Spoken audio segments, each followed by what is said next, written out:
I understand there's good news to share, Steve Nelson, about Brett Kane. From what I could tell by Mark Moser yesterday. Is that right?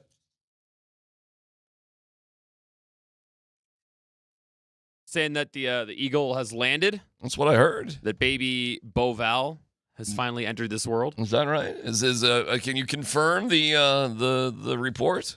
I mean, Brett doesn't tell me even things about our own show. You think he's going to tell me stuff about his child? All I was told before he left is that Monday was the day. Like, Monday was the day that they were getting that gremlin out of his lovely wife come hell or high water. Like, that's what I was told. So, all right. So I'm going on all the information I've been presented.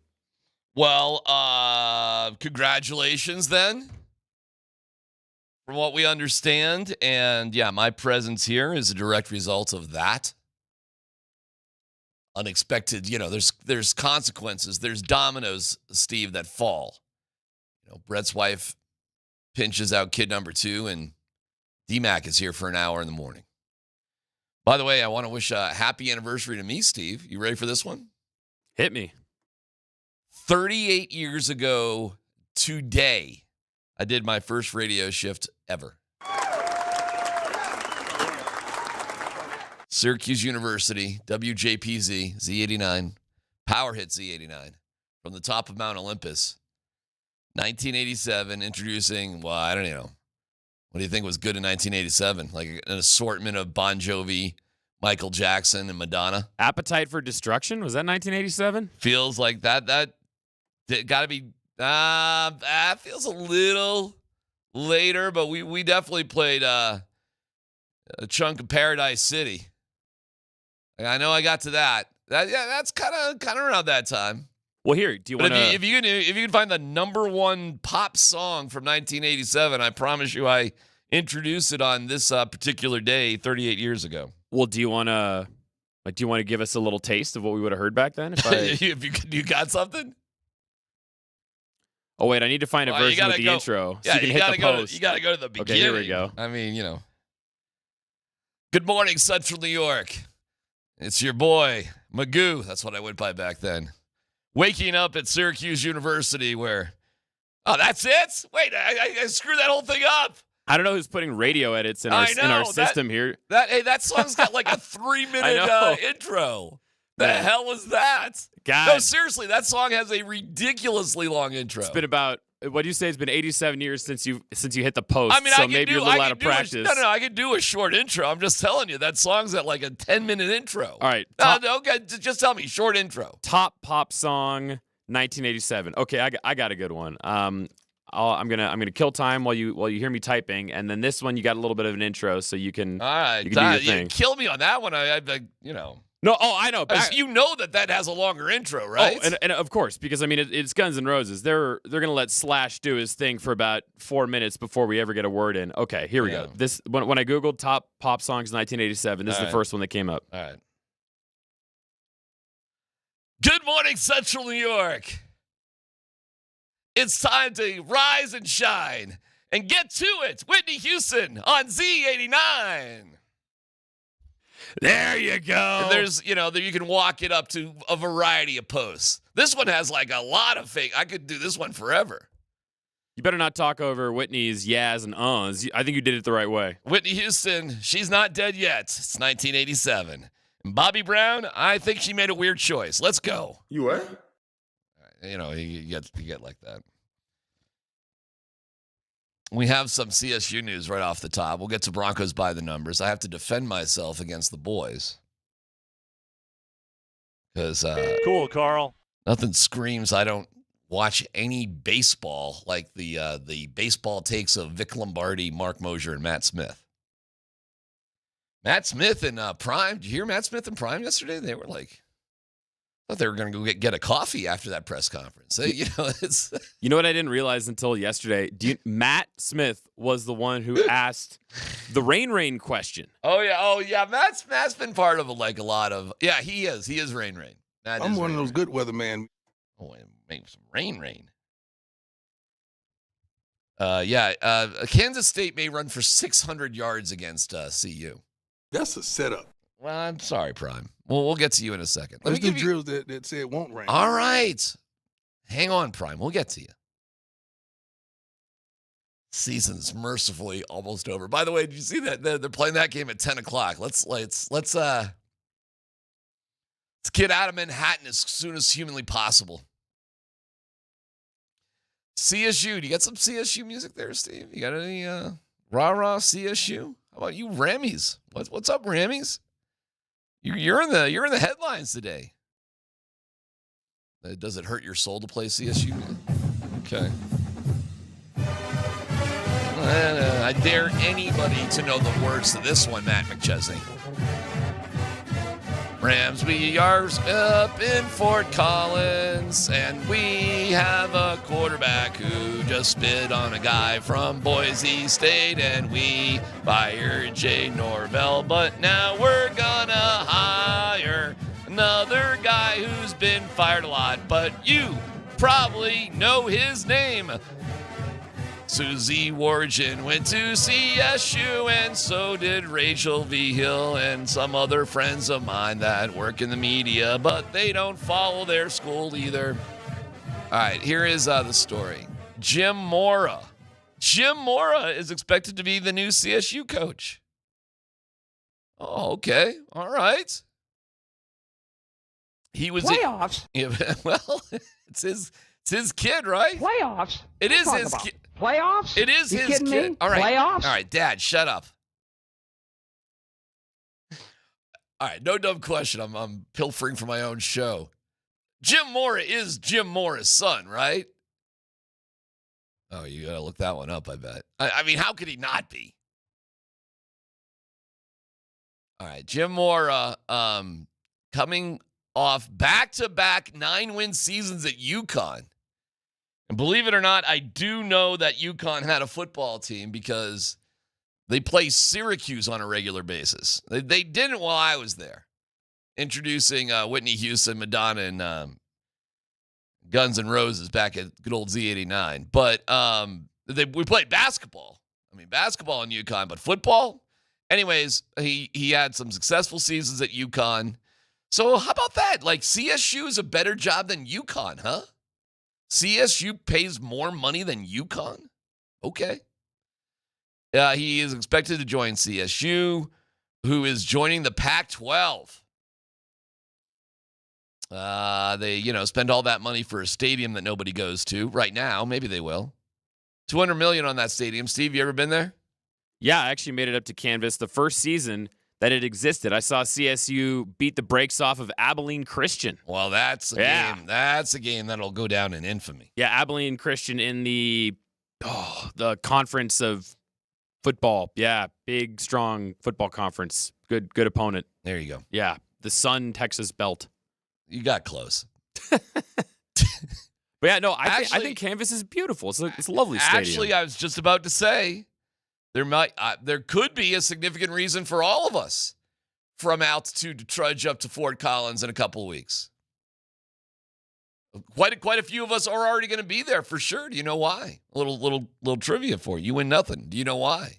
I know that some of the high school football championships are being played in that stadium, and there is a chance that the Fightin' Mike Sanfords Can I explain my D now? will be up there playing for a title. They got to overcome Dave Logan and the Creekers at the very neutral site, the Stutler Bowl, this Saturday at 1 o'clock, and it's going to be snowy. It's going to be kind of miserable this afternoon or Saturday afternoon. But yes, and we got the games on Altitude TV. Are we carrying that on radio too? Not sure if we are or we're not. I know Vic will be on the TV call. I'm not sure if we're carrying it on our airwaves, though. Okay, Vic and Tyler are doing 4A and 5A, and Nate and Andy are doing 3A. Shows you the pecking order, by the way, if you didn't already notice it. But so that starts on a couple of weeks. So yes, I love Dave though too. Dave's a great guy. Been friends with him a long time. And I was a Cherry Creek School District, Steve, for more than 20 years. I'm representing my Smoky Hill Buffaloes. So do you go the number one banging state champion knowing Dave Logan, or do you go with our own private school attending Mike Sanford loving Valor Christian Eagles? The Bruins against the Eagles. Oh my God. I'm gonna tell you something, DMac. Mike Sanford's part of the family here at Altitude. That's right. That's true. You never go against family. But Godfather, what if the family is kind of this privileged private school going against the public school? Godfather, I don't know what to do. You come to me on the day of my daughter's wedding and ask for permission to root against Coach Sanford. I don't know what to do, Godfather. I'm perfect for this part. I'm perfect for that. That's why they don't want me. Because I'm a perfect public school guy. Look at me. I'm not a private school guy. I'm a public school guy. I don't know what to do, Godfather. Then you're supposed to slap me. I don't know what to do. Get over it. If we're going to keep going down the Godfather scene. I think you should leave the gun, take the cannoli, and move on to a different topic here. Boy, today we're playing all the hits. We've played Guns N' Roses, Whitney Houston, Remembered Your Time in College Radio, poorly impersonated The Godfather. We're just playing all the hits on a final show before Thanksgiving. I'm giving you Jim Mora at CSU. That's not moving the needle? You were right, by the way. Jim Mora is Jim Mora's son. So congratulations. Yeah, we do have some significant Broncos news. We have Prime to get to. You excited about the signing of Luke Wattenburg? Oh, absolutely. I think the center position is so underrated, even, here's a Sean Payton for you, relative to the offensive line. I saw an article once where, I can't remember who wrote it, but this writer made the argument that the center is the smartest player on the entire football field. Yeah, that rumor is generally generated by centers. It was so funny. Like, I'm happy to be, friends with Tom Nalen, and Tom, next to John Elway, played in the most Broncos games of all time, and we don't count kickers with Jason Elam, but Tom's pretty smart, actually. He's pretty smart in like a dumb way. I would maybe go for you on that one. We got Garrett Bowles, Quinn Miners, Mike McGlinchey, Ben Powers. Kind of forget that Ben Powers is on the team, huh? Because Palcho has done so well this year. And now Luke Wattenburg. So congratulations to Luke. The center, if you're the smartest guy, though, Steve, he is the lowest paid of those five. Even at $12 million a year. By the way, the Broncos' offensive line, goodness gracious. Bowlesy, 20.5. This is per year, 20.5. Quinn Miners, $18 million. Mike McGlinchey, 17.5. Powers, 12.8. Wattenburg now with a 4-year, $48 million deal, 12 per. Damn, son. But this is such a good investment. Congratulations to Luke Wattenburg. That's a hell of an accomplishment. And you had Cush there, Cushberry, and here's what I was told, by the way, little birdies behind the scenes there, Stevie, about the Broncos. They have been, and it's been reported, so I'm not actually breaking news, but they are trying to sign some other guys. There are certain guys they don't want to get to free agency. So the Broncos use this bye week to sort of do a little business. It wasn't reported. I stated it 3 days ago. I got you, Coach. Jeez. Man, testy. But Lutz was caught by a surprise. I don't know if Wattenburg was caught by a surprise. But there's one name that is conspicuous by his absence. If we're going to be signing players going to free agency, there's one player that's like, what about this dude? That's John Franklin Myers. And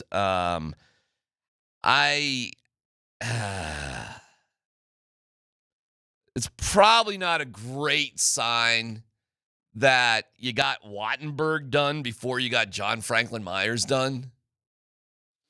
I mean, I'm pumped for Wattenburg. That's awesome. And this Broncos offensive line is killer, man. And in the power rankings, depending on where you look for power rankings, whatever your power ranking pleasure is, the Broncos are either 2 or 3. And this offensive line right here is a gargantuan reason because they don't take any sacks. We'll do Broncos by the numbers against the Commanders here in just a little bit. But when we come back, Matt Smith with Prime, all sorts of Prime stuff. And the decision not to play JuJu Lewis, a concession that you're going to lose. Well, you know what? We'll get into it. We'll get into it. Yes, we also have a keyword because we're doing Nuggets today. We got a keyword for a Nuggets Ticket Wednesday. All still to come here, and congrats to Brett Kane and his lovely wife. It's Altitude Sports Radio 92.5. Your own little internet shows are driving me crazy.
Maybe the worst song from 1987, but I appreciate it, Steve.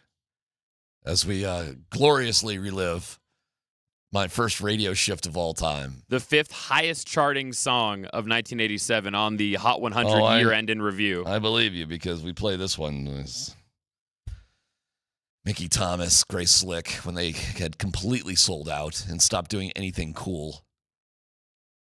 We're a long way from Jane and other cool things by Starship. My dad still has a vinyl copy of Surrealistic Pillow floating around the house somewhere. I mean, they used to be cool when they were Jefferson Airplane and we're talking about White Rabbit and hallucinogens and whatever. And now we're going to do, we built this city and nothing going to stop us now. And I'm like, how much money do you people need? A lot, I guess. Welcome to it. It's your guy DMac and Steve Nelson and Matt Smith will be here in a little bit. Where we actually have Get off our show! Quite a bit of Matt Smith to tell you. But let me do the Nuggets ticket thing. All right? It's a Nuggets ticket Wednesday. You win tickets to Monday's Nuggets-Mavs game. Come boo Cooper Flag. Text the keyword Cooper. Ah, look at that. I swear to God.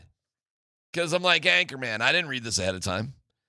Your first and last name to 303-504-0925. And if you're tired of hosting by Friday, let the Nuggets host your crew for the NBA Cup game against San Antonio. Grab seats at nuggets.com/tickets.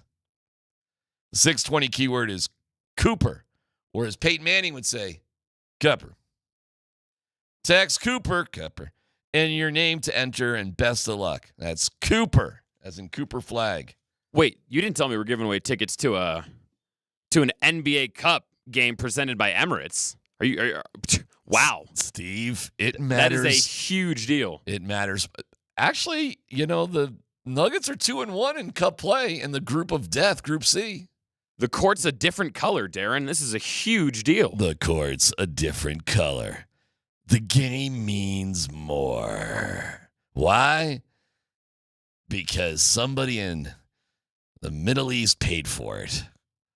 I feel like I'm in studio with Connor McGahey right now. That felt very like, Ball Corporation, the future is in your hands. The future is in your hands. I'm Connor McGahey. It's a force of nature against waterfowl. Tonight.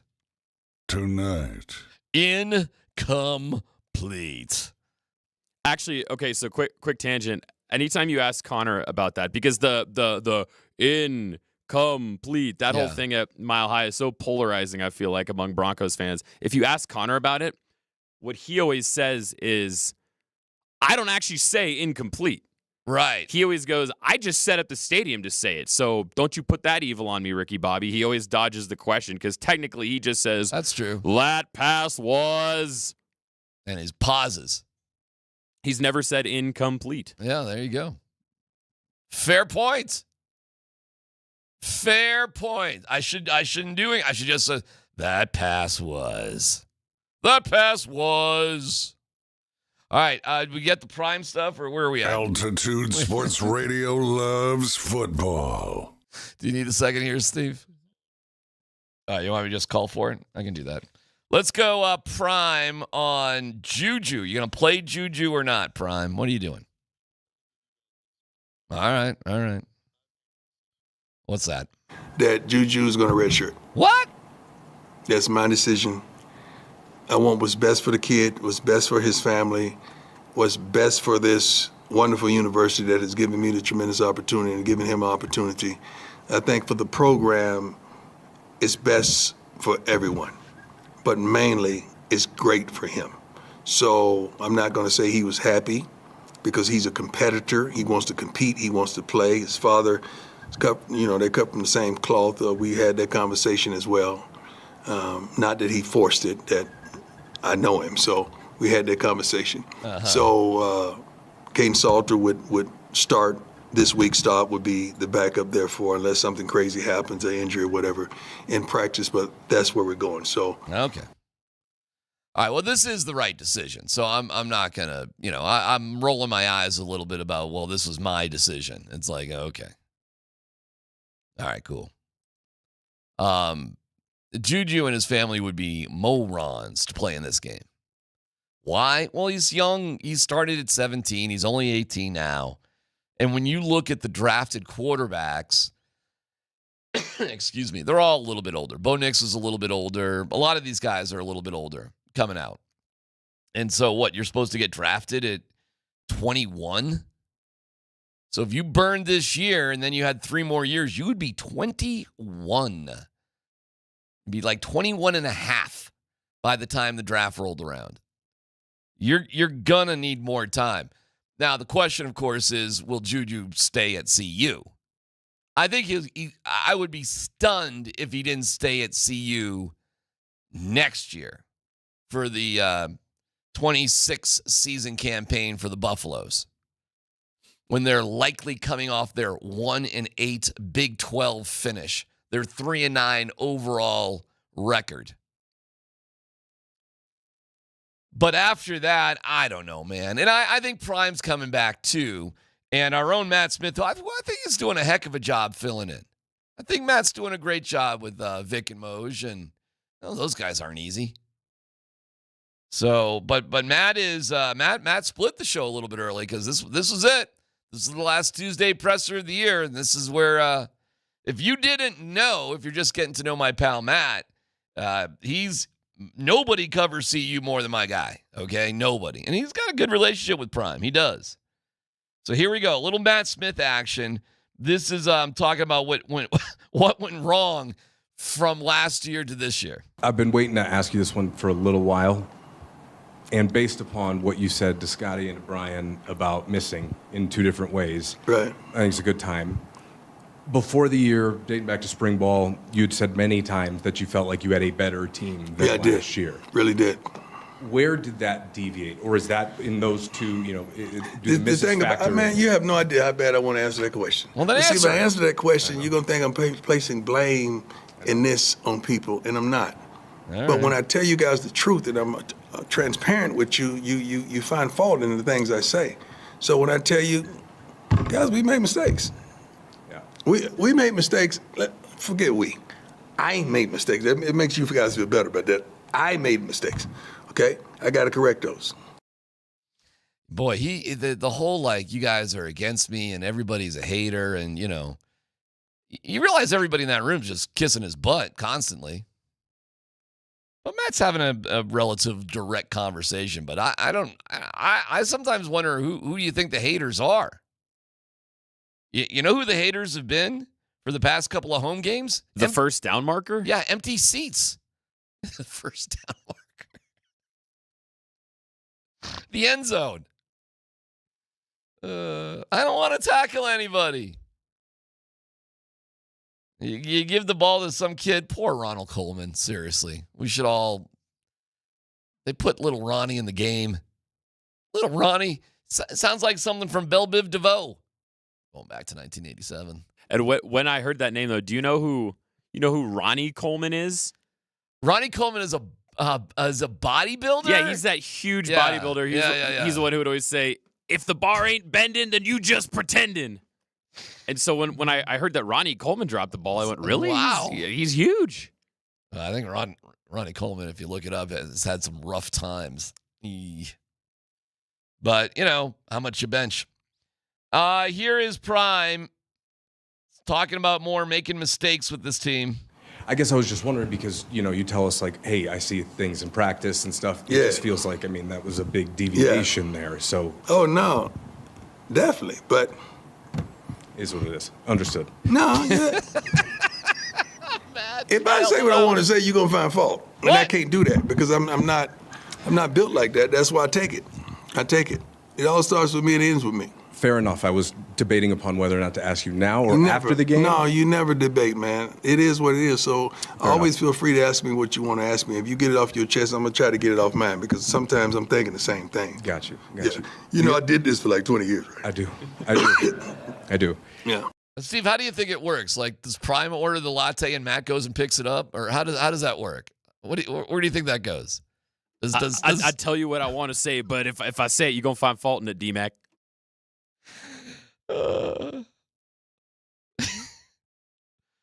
See, this is all right. Oh my God. I think the decision with JuJu is great. It's the right decision. However it came to be, it's the right decision. Okay. You're gonna get your cart cleaned, your brake speed off by Kansas State. They put 479 rushing yards on Utah, who's the number 12 team in the country. They put up 47 points on Utah, who's number 12 in the country. They lost because their defense sucks. So if you had an offense, well, you'd be better. But you're going to a less than quarterback. You're admitting it because you never really had a quarterback in the first place this year, and you're gonna get killed. Kansas State is a 17.5 point favorite, and they're 5-6, and they should have beat Utah. Is what it is. Understood. Well, Matt will be in here to talk about this. I'm sure he's going back and forth with Prime. Let's skip the other ones. Let's go to cut 13B there, the Jordan Tyson story. This is a fascinating one. I'm going to stick up for Prime a little bit on this one. And this is Jordan Tyson Mike Sanford, he had one good player. That's for sure. But here's Prime's story about Jordan Tyson who probably very likely could be a top 10 pick in the NFL draft, and it probably is the best player. By the way, their big tight end at ASU, I didn't even know that. Mora, whatever. He's a CU guy. He just never played here, but he was here and then he left. He's a great player. Kenny Dillingham knows how to pick CU's pocket. Here is Prime about Jordan Tyson. Who was the best receiver on the past team we just played? Jordan Tyson. Didn't Jordan Tyson play here? He did. And he left because of several different things. Jordan Tyson found his way into my dressing room downstairs at the conclusion of the game. Jordan Tyson came in there to say, "Coach, I apologize." I said, "Young man, let me tell you something, man. I love you. I appreciate you. I pray to God that you're a top 10 pick, top 5 pick because you got it. You don't have to apologize to me. You're young, man. I was young. I was making some of the same mistakes when I was a short of your age. I'm just thankful that you got on the right course." He's trying his best to walk with the Lord. I mean, Hines Ward is his coach, and that's my boy. So I understand this, and Jordan told me some things personally. But isn't this what it's all about? That moment. Even though we're getting our butts kicking, I'm sitting up there going through the game in my head, and he walks in, full of uniform, and says that. You got to understand, man, that cleans up a lot of the mess that's going on, that's transpiring right now, but he got it. I just pray that the multitude in our locker room gets it, because he got it before it was too late. And that moment right there, that's all us coaches coach for, that moment. So I'm praying for him. I'm wishing him the best. And I know he's going to do what he does because he's a freak of an athlete. And I'm just proud of that moment. Not for me, for him. I'm proud of that moment. This part of the movie is narrated by Morgan Freeman, right? This actually was the music that we used to play on Dempsey and Company under every cut from Russell Wilson. It's great. It's awesome. I love it. Darren, we got a great group of guys in this locker room. Cortland Sutton. I mean, God, what a guy in the locker room. Little Jordan Humphrey. Yeah, he's little on the depth chart, but he's not little in my heart. No. He's a great guy. Garrett Bowles. I remember the day he was drafted, standing up there holding his big baby. Great player, hell of a player. Excuse me, heck of a player. Russ wouldn't say the double hockey sticks. No, he would not. Neither would Prime, by the way. I was thinking about all the bull junk in my life. And then Jordan Tyson, the shadow, entered the doorway. And he looked down on me, and I was trying to figure out how Kenny Dillingham just kicked my ass. And he looked at me and goes, "Coach, remember when I left? Because you told everybody you were going to bring in Louie, and my name's Jordan. And I went down to the desert with my hurt body. And I've come back, the prodigal son, years later, to say, suck it. I had a beer at the sink. Really? Is it that bad? I don't know what Jordan Tyson was doing. Listen, there's a lot of kids who are 18, 19, 20 who are knuckleheads that are great athletes, but they're knuckleheads. There's a lot of knuckleheads out there when you're that age. So why Jordan Tyson left? He probably was a knucklehead. You know, knuckleheads do knucklehead things. They probably do have a beer at the sink. They probably do miss a class or two, right? They do knucklehead things. And how you handle knuckleheads, I suppose. In Jordan Tyson's case, it was like, see ya. So I actually like that out of Prime. I'm not going to say Jordan Tyson wasn't a knucklehead. He probably was, because a lot of kids are.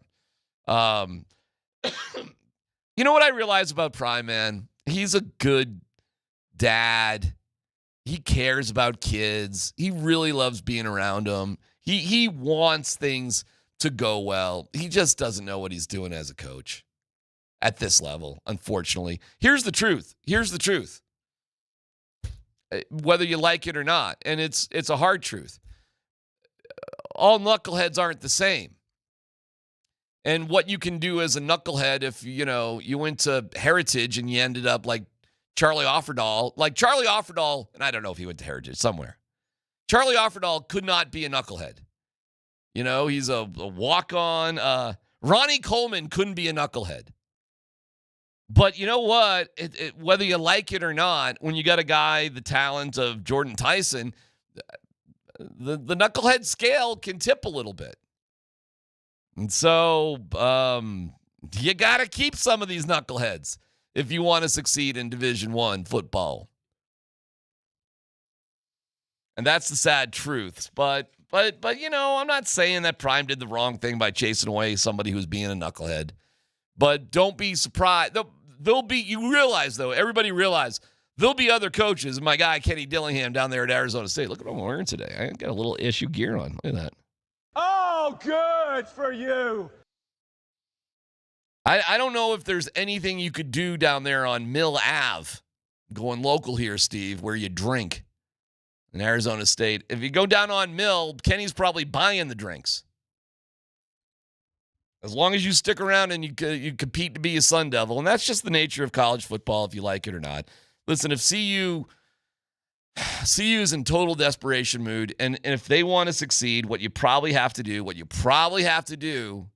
is you probably have to go after Chip Kelly, my friend, and you probably got to let Chip Kelly more or less run the show and have Prime be the spokesperson.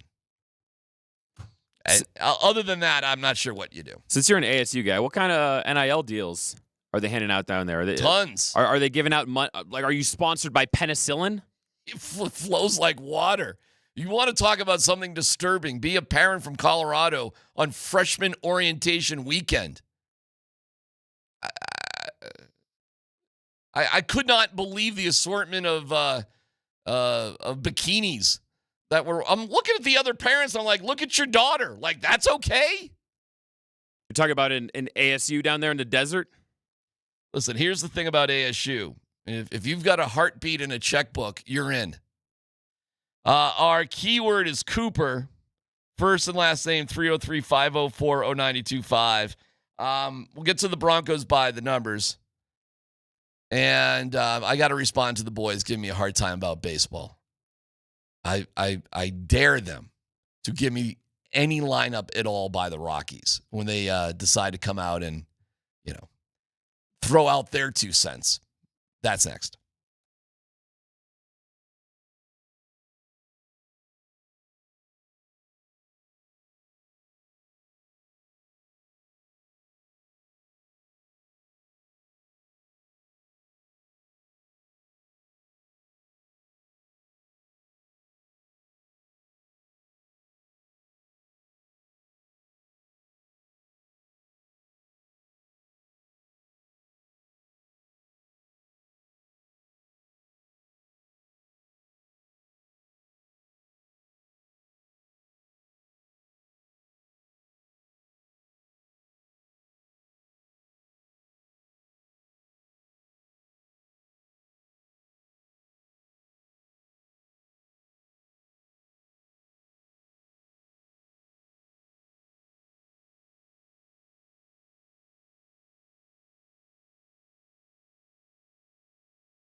No, but it did seem like an interesting move because our poor sweet DMac. Oh, sweet DMac. He went on and on and on about it. I was like, whoa. Poor sweet DMac. He's a Rockies addict. He's a hopeless romantic. He's way too emotionally involved, is he not? In the summers, he'll be live tweeting a game for a team who's 30 games under 500.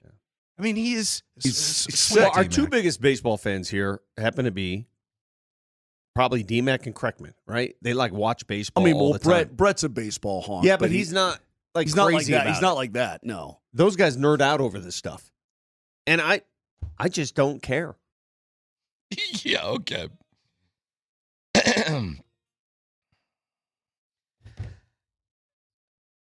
When people here's the people that like the Warren Schaefer signing, by the way. People like Mark and Matt and Vic, who don't watch baseball. Those people.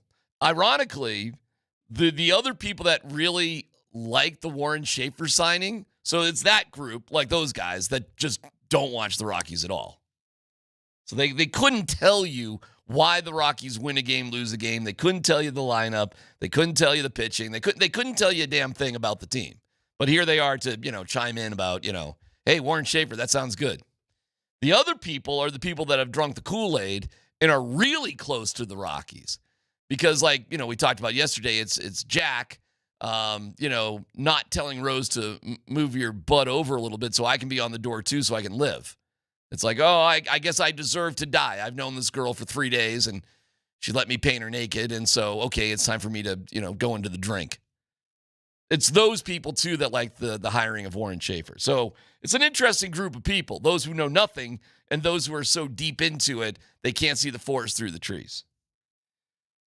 To think that you have no impact as a manager, and specifically of this particular team, is just frankly dumb.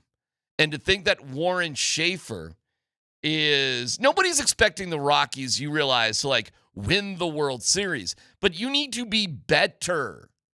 And you need to get more out of the team. Bud Black, and when I was screaming how bad Bud Black was, and how I'm telling you this team isn't that bad, but Bud Black is a terrible manager, which he was, I was told repeatedly, it doesn't make a difference. Anybody who's managing this team, they're all going to stink.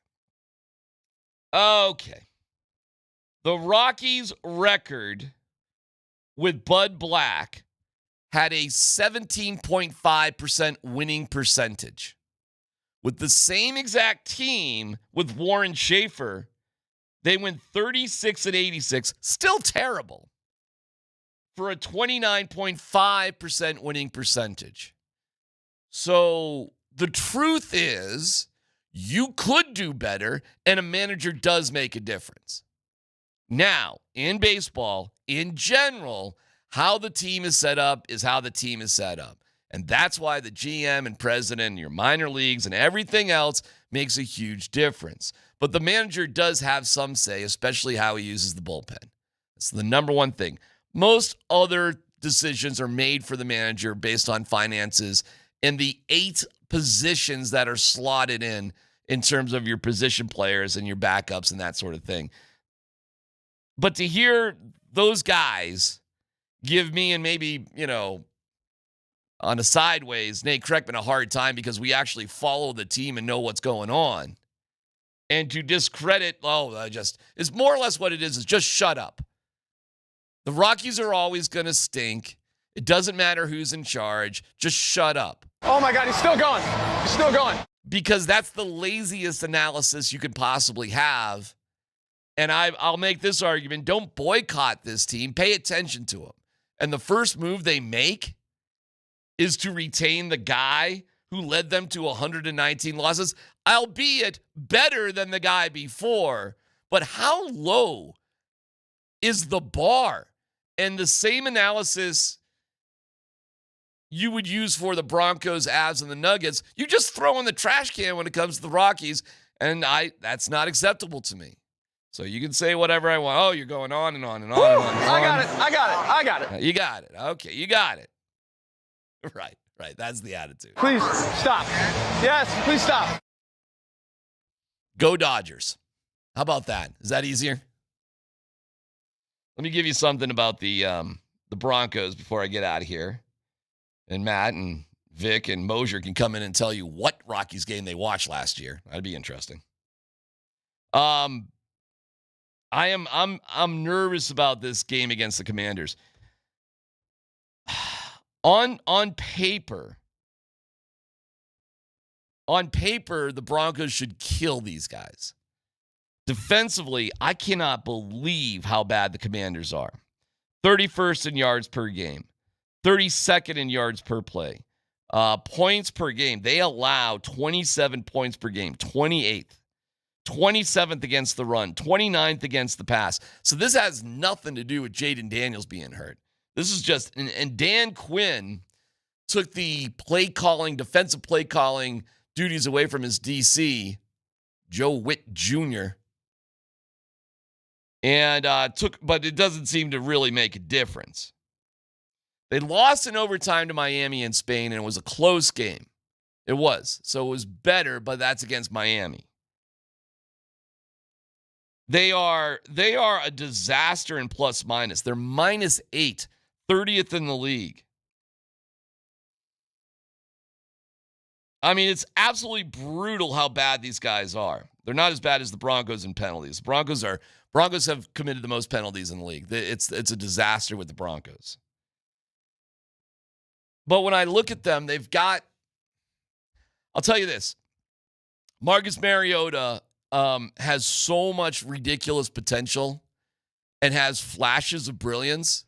Like, you'd be foolish just to sleep on him. And then he just makes these weird mistakes. So we'll dig into it. I'm sure the boys will dig into it a little bit later today. The Broncos are back at practice. By the way, I'll let you know this. Sean Payton did not adjust anything for Thanksgiving. Nothing. The Broncos' schedule for Thanksgiving is the same exact schedule they would have the rest of the week. Sean Payton is like, it's a work day. You figure out dinner. That's what it means. But I want to leave on a good note because we have San Jose in town tonight at Ball Arena.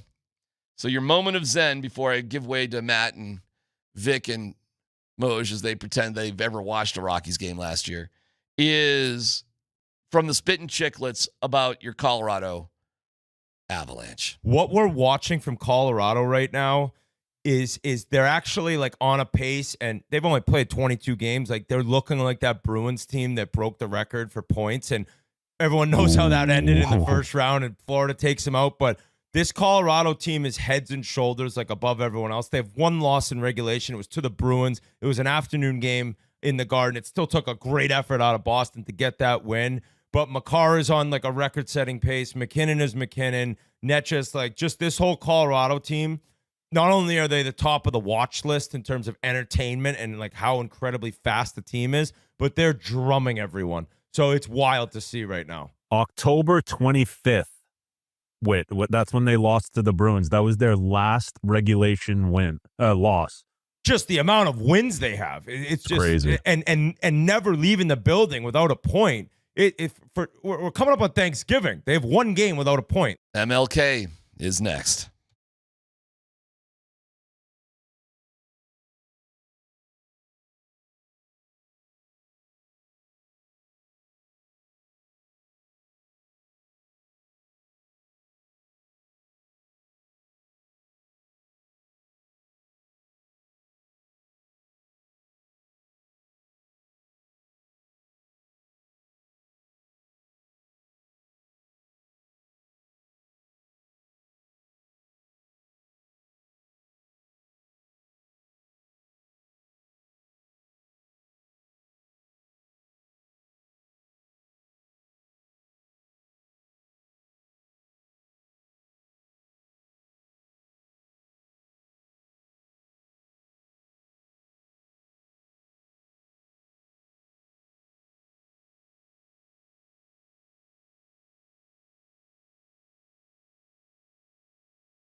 Good morning. Welcome to Moser, Lombardi, and Kane with Matt Smith. So, can you get hungry for Thanksgiving dinner at 7 a.m. the day before? Is that possible?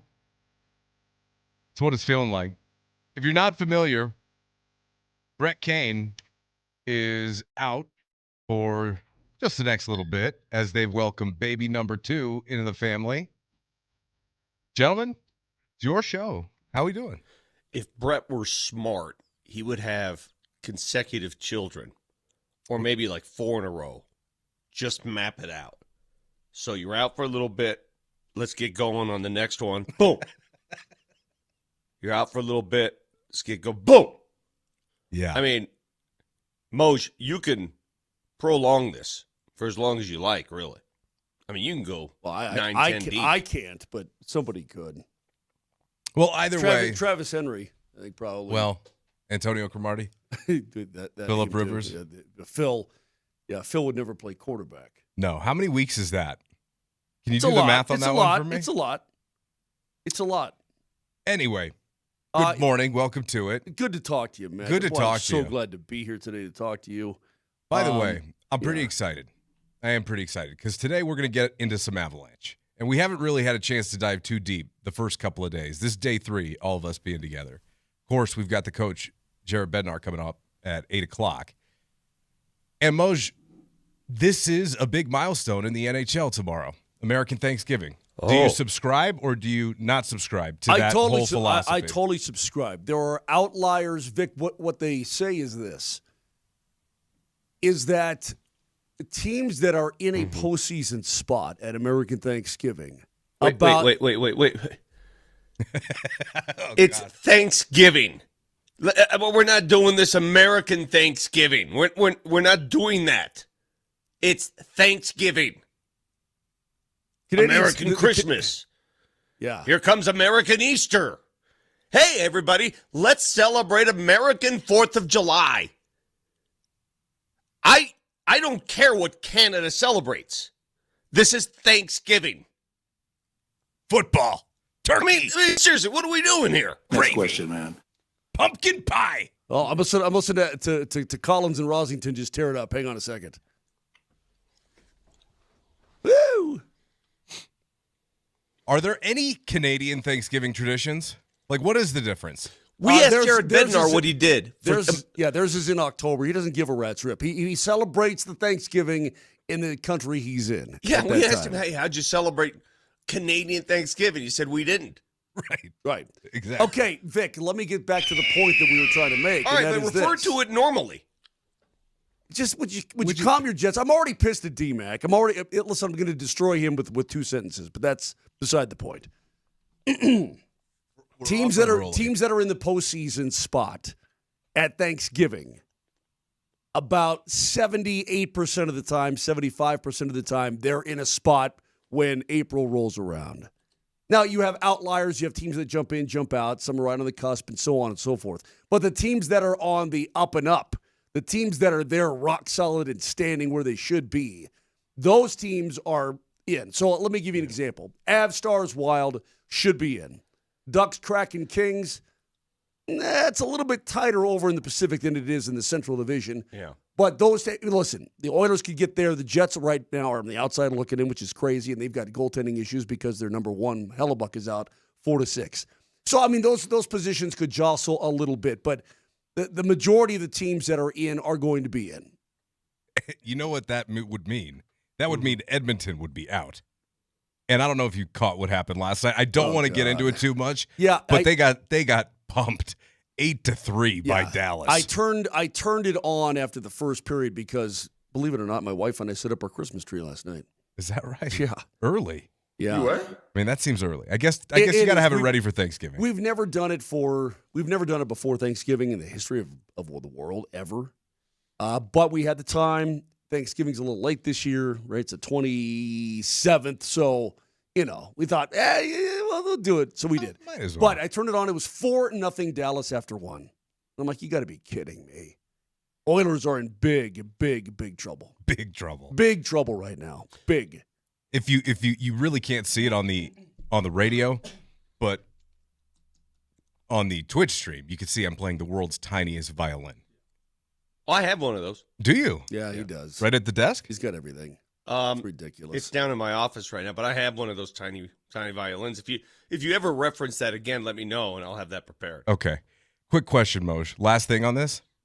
Pete DeBoer, Edmonton. Oh, God. This guy's like a bad penny. Just keeps coming up, doesn't he? I'm just saying. I thought about it last night. I guess the question that I'd have for you then is this. How many times can you go to that well if you're the Edmonton Oilers? I mean, you fired coach after coach after coach after coach, before Christmas. What the hell are you doing? You know what I mean? Look. But you got to do something if you're in that market. Okay, well, I mean, you're also talking about a guy who's taking you to 2 straight Stanley Cup finals. No question. And if you had a better goalie, maybe you win one of those finals against the Florida Panthers. Look, is it the coach or is it the lack of personnel? Is it bad goaltending? Is it the construction of the team? Is it all of okay? Well, then there you go. I think that's just a franchise who's now exhausted. They knocked on the door for 2 straight years. They gave it everything they had with whatever they had, and now they're like, all right, enough. We can't get there now. Well, enough about their crappy hockey team. We don't need to be talking about that because we got the best team in the league here in Denver. Yeah. Far and away. They play tonight. Yep, the San Jose Sharks are in town. Macklin, Celebrini and company. So, yeah, we'll talk to the coach about 8 o'clock today about his team. Couple days off. Getting ready. I mean, they got some big games coming up here, too. I mean, they head to Minnesota. Minnesota's playing very well. They'll play them in a day game on Friday, come right back home, play the Canadiens in a day game on Saturday. So they got some big stuff coming up. But first things first, you got Macklin, Celebrini, and the Sharks, who are 2 points out of a playoff spot. They're in town tonight, and he comes in 3 points behind McKinnon for the scoring lead in the league, which is insane. Hey, Kid's good. I'd like to ask Coach Bednar, and I will, is he wired like some coaches, like Sean Payton, when success breeds, he gets really, you can tell Sean Payton when he wins a game, he dials it up, the intensity, even more, right? He dials it up even more. He can't really enjoy the win because he's so dialed up on intensity level. I wonder how Coach Bednar takes on this win streak that they're in right now. Well, I would think, Vic, Coach Bednar, I mean, he's pretty much even keel no matter what's going down, pretty much. I don't think you can do that in the National Hockey League. In football, when you have 17 games, you can do that. Too many games in hockey. 82 games in hockey, and there's going to be 4 next year. It really is a marathon. It's a long season. You just can't be jumping the shark all the time. Can you imagine a manager in baseball? Let's say they start out 7-2 on the season, right? Mm-hmm. And you're somewhere in the middle of April. We'll call it April 20th, April 15th, whatever. You're like, yeah, come on, man. Right, but hey, listen, man, I'm going to scour this line, man. I'm going to pull out every friggin' metric I can pull out. Yeah, dude, talk to me in September, bro. Talk to me in October. We've never done that. We've never jumped the gun on the Rockies in their early success. Never. Definitely doesn't happen around here. Yeah. At all. Never guaranteed anything. You can write anything. this down. Hell, record this. Yeah. So, unfortunately, that's where we have to pause the hockey conversation just for the time being. And the only reason we have to do that is I'm sitting there writing the rundown last night. Oh, I know where you're going. About 11 o'clock. This pains you. It kind of does. And I don't know why it would pain you. It doesn't really pain me. It just pains me because I was looking forward to getting the Avs. But we got to talk about the Colorado State Rams because I'll be darned, they made a great move. The best coaching hire they could possibly make. I didn't even consider Jim Mora Jr., who has revived the UConn football team. All right, he checks every box, guys. He checks every box. NFL experience, college experience, revival experience. He's not looking to skip around and move to the next great thing. He's at that point in his life where I think he's willing to settle down. I'm trying to find a negative in this hire. Jim Mora Jr., yes, son of the man who produced that line, is the new coach at Colorado State, and it is perfect. What a great job by that crew up in Fort Collins. Hit this one out of the park. It's a home run, Vic. It's quite literally, in my opinion, as good as they could have possibly done. 100%. For where they are, the stage that program's in, athletic director John Weber, they're investing in their NIL program. They are bullish on their chances at the Group of 5 level because, of course, they're moving over to the WAC 12 next year. Not the Pac-12. That's pretty much what it is, though. I know it sounds. It sounds like a slight. It does sound like a slight. You know what? It is a slight. Is it a slight? Well, why are you anti? Let me ask you something. Why are you anti-CSU? I could sense it already, man. I mean, I don't know you well enough to know all of I'm not. This is a great move, Vic. I can't hate on them this morning because quite literally, this is the smartest thing they've done up there in a while. You're coming off back-to-back hires of Steve Adazio and Jay Norvell. Okay, and when they hired Norvell, that looked like a swing worth taking, okay, a hack worth taking. It did. And unfortunately, just didn't pan out up there. However, with this, with what he's done, his track record of turning programs around, and just quite frankly, success, here's the other layer to this. You just mentioned it, not a stepping stone job. Yeah. When Mel Tucker was getting hired by Colorado, guess who wanted the CU job? Jim Mora Jr. He lived in Boulder, I believe, from ages 7 to 12. I think his dad was at CU. And so he wanted it then. He campaigned for it when they hired Tucker. When Tucker up and dipsy doodled and they went to Durrell, he wanted it then. And they didn't want to give it to him. Hey, man, he's got an overall, in 6 years, all right? In 6 years, he's got his overall college coaching record, 6 of those seasons as the head coach of UCLA. He's 73-53. Now, you may sneeze and say, 20 games over, big deal. When you're 73-53, that's 10 seasons, as a college head coach. And then you're moving to CSU. That's pretty damn good, guys. He had to revive a program at UConn. He had to take a program and he turned it around. No, he did, and he turned them into winners again. They won a little bit, but he turned them into winners when they are also a homeless team, one of those independents. Back-to-back 9-win seasons at UConn, a school that hadn't had a 9-win football season since 2007. This tells me that Weber and company up at CSU, they're not going to just sit back and say, we're done, that we're going to surrender because college sports has become crazy. No, they're playing the aggressor here. They're not done. They're willing to make moves, shake things up. They want to be a part of this to the point now where I'd love to know what the contract terms are. I'd love to know what he's getting paid here. Because if you don't think Jim Mora Jr. got overtures from other schools, you're kidding yourself. He probably had opportunities at similar, if not better, situations. From what I understand, that Sanford actually was sniffing around Jim Mora Jr. Wouldn't surprise me. Andrew Luck and company. This is the kind of gig, I think, for him, where when he's done coaching, he'll be done coaching wearing a Rams hat on the sideline. That's what it feels like to me because he's no spring chicken. And again, guys can coach for a long time. He's 64 years old, but he's a good coach, smart guy, been in the NFL, knows what it takes to get there and so on. But he's also a guy that can find a really happy home in Fort Collins and ride off into the sunset as a winner. That's what I think. That's why I think this is a good hire. It's good for everybody. I think it's going to bring stability. I don't see this guy going, if I can win a couple years with the Rams, I'm going to jump back into the SEC. I think he's past all that in his career. You know what I mean? I think he's looking for a happy 100%. place. He's looking for a happy place. He's been around. He's been assistant coach, head coach in the NFL, head coach in college. Now this is it.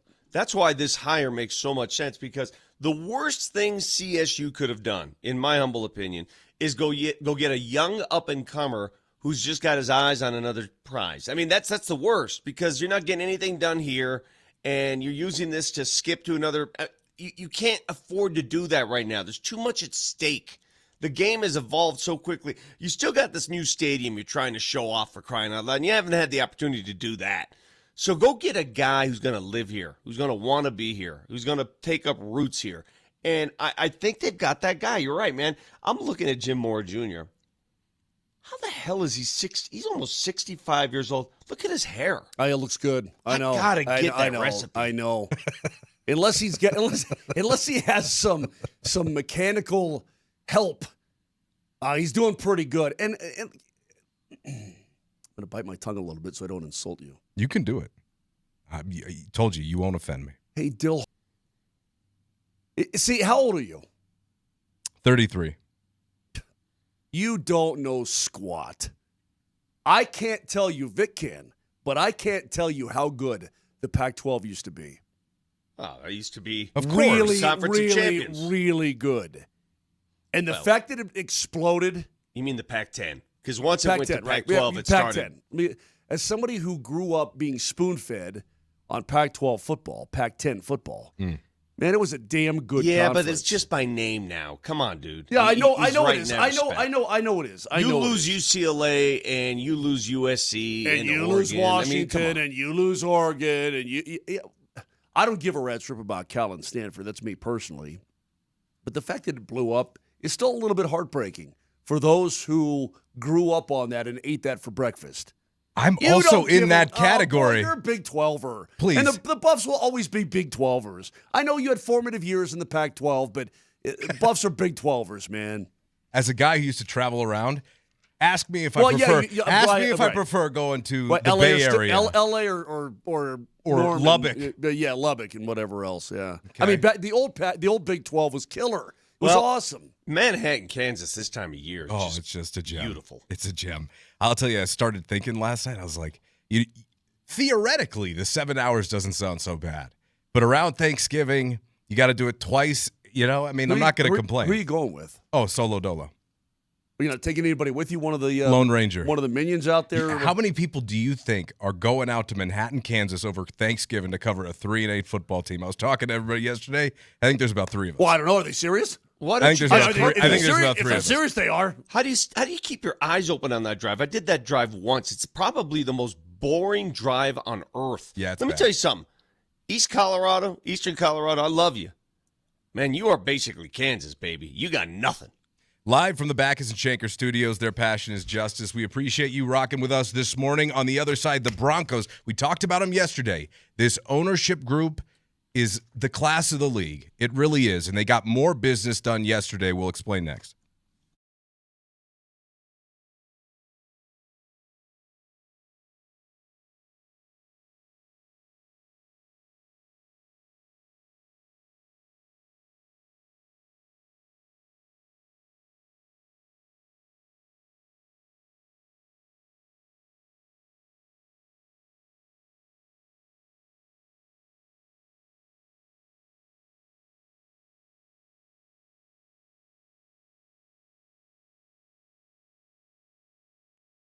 Hey, what's the best-selling truck on planet Earth? It's the Ford F-150. And right now at Silterhar Motors in Broomfield, you can get one of those babies brand new. 0% financing for 60 months. That's unheard of nowadays, and it's back. Plus, you can get $5,000 off Broncos Sports right now, and you can lease one for $299 a month. That is a game-changing type of situation at Silterhar. I know you've got Thanksgiving coming up tomorrow, but what about Friday? Saturday. Get your butt on up there. Highway 36 and Wadsworth in Broomfield. They've got a ton of brands up there. They've got more than 1,000 vehicles in captivity. Why not go take a look and see that new rig that you've been wanting for some time? Winter is upon us, and it's going to get colder and snowier. You're going to want to get around. So do yourself a favor. Again, get to Highway 36 and Wadsworth in Broomfield or go online at sthmotors.com. That's sthmotors.com. It's Silterhar. Everything you want out of a dealership.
Morning, welcome to it. Matt Smith, Moser, Lombardi, and Kane. It's a Nuggets Ticket Wednesday. Win tickets to Monday's Nuggets-Mavs game. Your keyword for this hour is KIDD, K-I-D-D. Text the word KIDD with your first and last name to 303-504-0925 to enter. Want an extra shot? Hit altitudesportsradio.com/NugsTix for the second chance drawing. Take care of your Christmas shopping early this year. Head to nuggets.com/tickets. The 720 keyword is KIDD. Text K-I-D-D and your name to enter. Gentlemen, we spoke about this yesterday, and I made the comment that I still don't think that Broncos country truly understands how lucky they are that the Walton Penner family ownership group was the one who bought this team. Because you look at ownership around the league and some of these decisions that are made. I mean, look at Dallas, where right before the year, Jerry up and trades Micah Parsons. Look at the effect it has on that team. Look at how long it takes to get business done. Michael Parsons. Yeah, look at how selfish he is in so many ways. Then look at the Bears, who cannot even figure out what to do with their stadium, so they buy a $200 million piece of property out in Arlington, the old racetrack, and they're going to move the Bears out of Chicago. I used to go to that track back in the day. I've been to that track, too. I liked Arlington, man. I've been to the Arlington Million a couple times. I really enjoyed it. I despise the McCaskies. I'm sure you do. Despise them. But what your overall point is, yes, it's awesome that this family, these people own this team because you're allowed to do things like they did again yesterday. Do you know how many other fan bases would kill to have an ownership group like that? I mean, look at the Pagulas in Buffalo and how long it took to get all of that done. And then they landed on putting a stadium without a retractable roof. Yeah. There's so many good decisions that this ownership group makes consistently. And you know why? Go ahead. I mean, we've talked about this before on the show, and I think people are understanding how ownership in pro sports now works. If you have an owner in today's game, in pro sports, who relies on that asset to make his or her money, like relies solely on the ownership of that team, you're done. You're toast. You're done. Because it's an asset. It's not necessarily a revenue generator. It's an asset that makes its money when you sell, not when you own. It is a revenue generator, though, in the National Football League, but you can't use it as such. Right? The point I'm getting at is the owners who you want, the owners who can make moves, the owners who have huge advantage in this game are those who have made their funds, their revenues elsewhere. And the game, the ownership of the team, is just a secondary asset. That's all it is. What's that called? Passive income. Passive income, okay? Now, Matt, this radio gig for you is passive income. Sure. Is it not? Yeah. Yeah. That's the best job in the world. It's a passion for you. And clearly it's a passion for this ownership group because their income is made elsewhere. And their money's made elsewhere. This is money they're investing for the sole purpose of winning. And we talk about this a lot, but it's not just the financial resources. It's the time spent. You go to Broncos training camp, you go around the facilities, you're going to see Greg Penner. He's always around. Always. Always. And you know what? That goes a long way with the guys in that locker room. And Kerry is too. And Kerry's active in so many different roles on this team. And that whole high school move, dude, I can't say enough about how big a deal that is. Do you understand how big a deal it is to provide helmets for every high school football player in an entire state? No other ownership group has ever approached anything close to that. That's a big deal. These helmets aren't cheap. These things are like $400 or $500 a piece. She's been great. They've been great. They're doing tons for the community to ingratiate themselves. I mean, they've been nothing but an entire net positive. And yesterday, per Mike Kliss, our buddy over at 9 News, Broncos and center Luke Wattenburg have agreed to terms on a 4-year extension worth, how about this, $48 million. Guys, Wattenburg was a former 5th-round pick. Yeah. He was scheduled to be a free agent in March, and he started 24 games since last season. They've locked him up. How about this one? Before 27 of that is guaranteed, which is great for him. Great for him. It's now a situation where I believe you have every single offensive lineman locked up, do you not? I mean, every single guy is under a not a forever type of deal. But, but for the next couple of years, you've got every single guy coming back, every single guy locked in. One of these things that we harp on is a lack of consistency because of a lack of continuity. Now you've got continuity going on with this team, Vic, specifically at position groups, which is great. If I'm Bo Nix and I have my entire offensive line and they can all play, and they're all locked up, that's just nothing but a positive. Bo Nix is special. Help me out. Jog my memory. When is Ben Powers expected to return? That is a great question. I have to look that up. Because I know that injury early October. Yeah, but he was quote going to miss significant. He had the bicep. He was going to miss quote significant time. Yeah. Well, but not the entire season time. No, but it's been a month and a half. Because he did have surgery. He was expected to miss at least 2 months.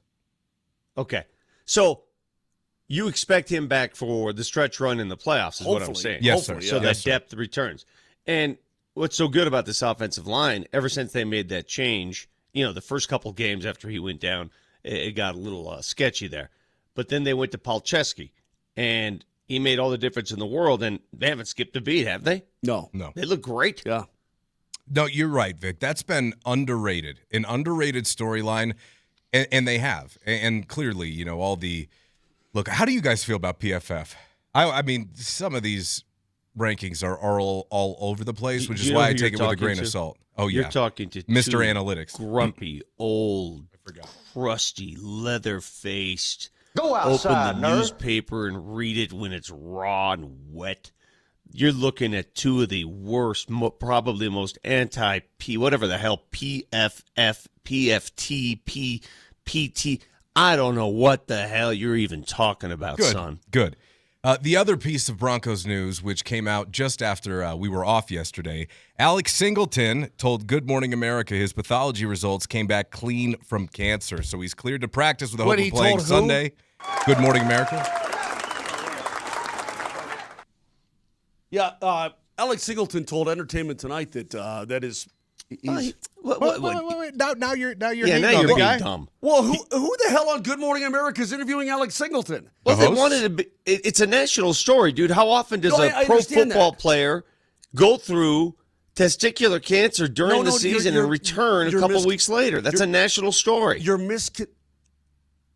Really? But like Good Morning America national story? I'm going to ask you one more time. How many current active football players suffer testicular cancer, know that they have it, play in the game regardless, have surgery the week after, and then return to play the rest of the season? I just don't know that Katie Couric's breaking sports news all the time.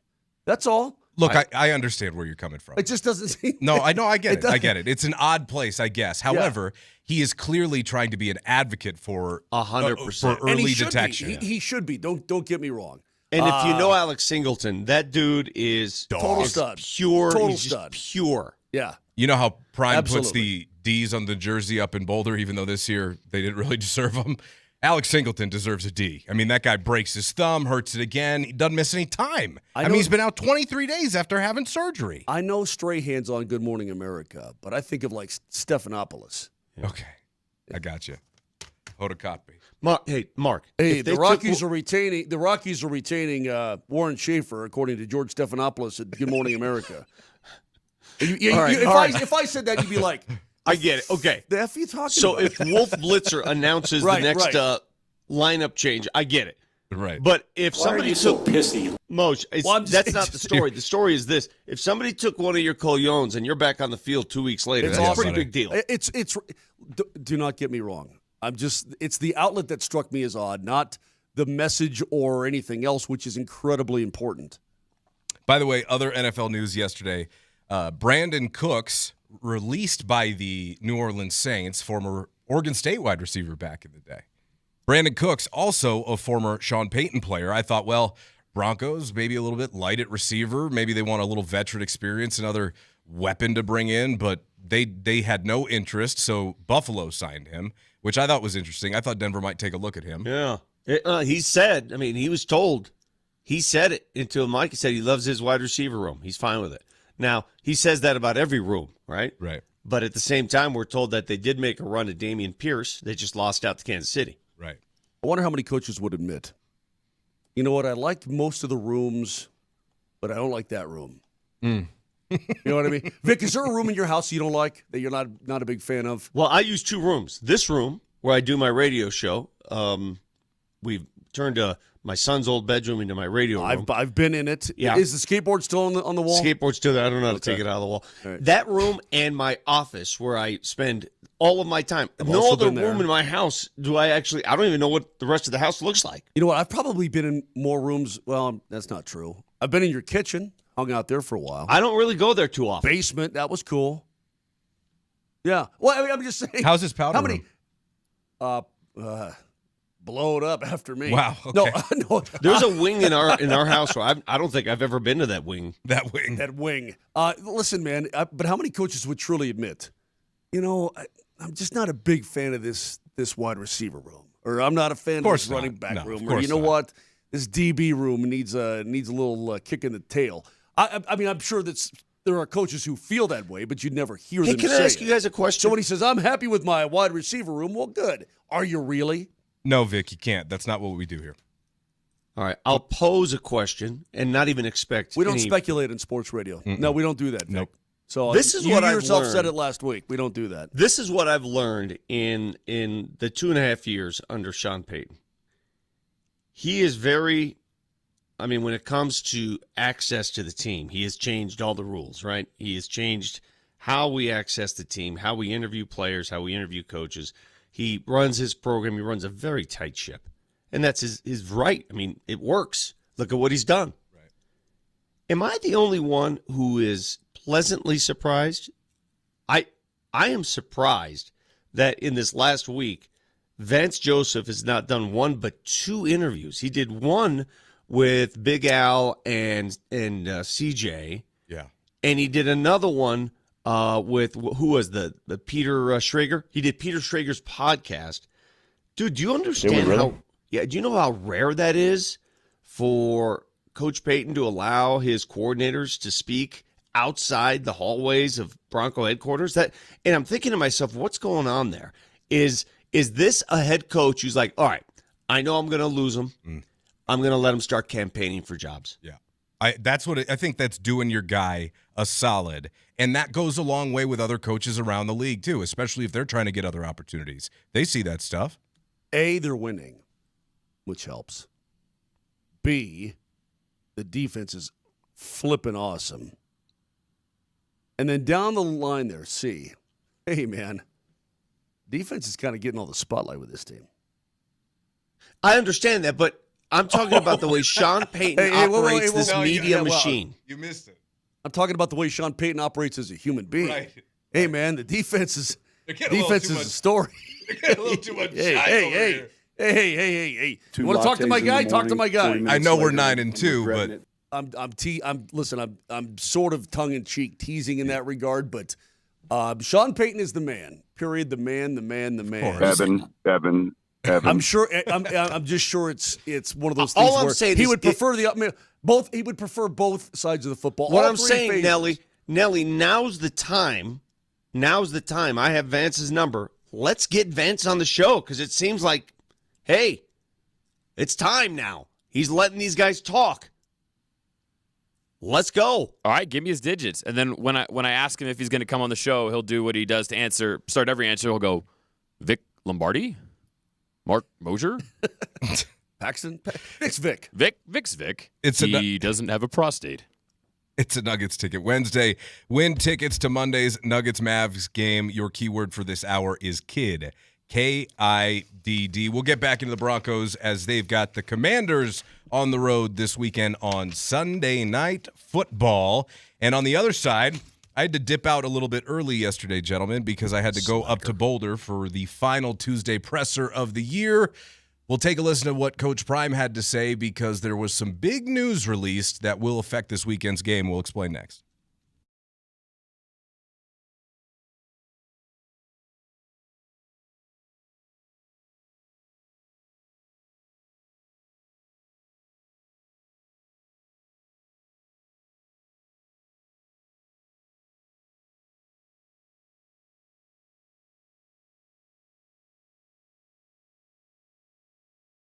Are you dealing with low testosterone? Do you even know if you're dealing with low testosterone? Do you have any symptoms? Bad sleep patterns, unproductive workouts, decreased energy, brain fog, maybe low sex drive, all that kind of thing. A lot of guys go, yeah, I'm just kind of getting up there and whatnot. But you don't consider there are medical treatments that can give you back your vigor and vibrancy. Happened to me. Wasn't even expecting it. And then I went to the Rocky Mountain Men's Clinic, and they are awesome. Absolute pros at taking care of you. Do yourself a favor. Go to their website. Take the quiz.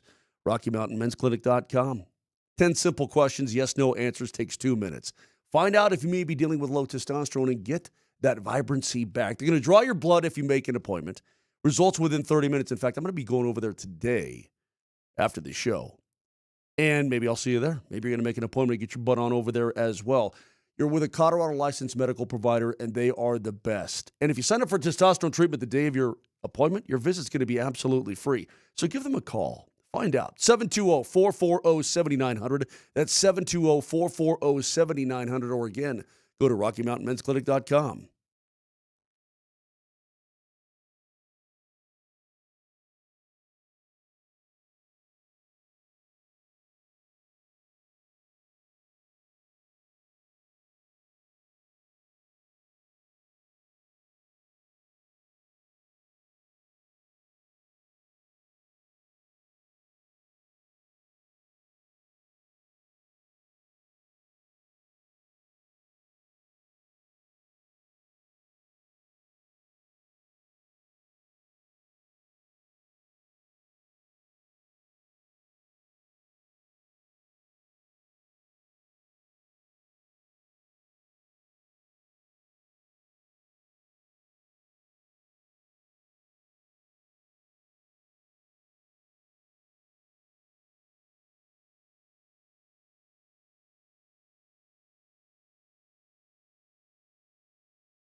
Good morning. Welcome to it. God, it's a Wednesday, the day before Thanksgiving. It feels like a Friday. I don't know about you out there, but it does to me. Moser, Lombardi, and Kane with Matt Smith. Thanks for being here. Brett and company, which, you know, his wife. They just welcomed baby number 2, so mazel tov to them. Congratulations. Great job. Great job. Congratulations on the birth of your child. Good job. Is that the only communication that you've had with him since? Or my wife will not. In fact, we've texted a little bit. My wife will not let me call him. You guys make it sound like he's knee-deep in work. He's just sitting there. Just getting thrown up on? I mean, come on, man. Let's chill out a little bit about the guy's role in this. I've been there 3 times. I can speak from experience, all right? He's just sitting there. Congratulations to Brett either way. And remember, whether you're at home or on the go, we are always available streaming live on the Altitude Sports Radio app powered by Will Hite Law Firm. Injury lawyers, go to willhitewins.com. That's willhitewins.com. Coming up on the other side, we will have Avalanche head coach Jared Bednar. Can't wait to talk to him. However, yesterday I had to dip out a little bit early, going up to Boulder for the last Tuesday press conference of the year to talk to Coach Prime. And there was some big news dropped yesterday as it relates to the future of the program and this weekend. Let me give you guys this right now. I've made a decision that JuJu is going to redshirt. That's my decision. I want what's best for the kid, what's best for his family, what's best for this wonderful university that has given me the tremendous opportunity and given him opportunity. I think for the program, it's best for everyone, but mainly it's great for him. So I'm not going to say he was happy because he's a competitor. He wants to compete. He wants to play. His father, they cut from the same cloth. We had that conversation as well. Not that he forced it, that I know him. So we had that conversation. So Kane Salter would start. This week's stop would be the backup, therefore, unless something crazy happens, an injury or whatever, in practice, but that's where we're going. So for those of you out there who aren't aware of what redshirting means, in today's college athletics, you can play, at least in football, you could play up to 4 games in a season while still maintaining that year of eligibility, and you can do it one time. Julian Lewis, coming in, is the ideal candidate to redshirt. He came in because he early enrolled and reclassified. He was the number 1 prospect in the 2026 class, reclassified to 2025 as a 17-year-old. He was very young. Came in to see you. Very young. Very young, which a guy like that, that's a guy that you want to sit and learn for a year. So they went out and they got Caden Salter at Liberty, and he was supposed to be the guy. Obviously, things did not work out in that regard, and Julian was forced into action. However, Coach Prime played Julian 2 series against Delaware, and then they were getting their teeth kicked in by Arizona, and he threw him in the game.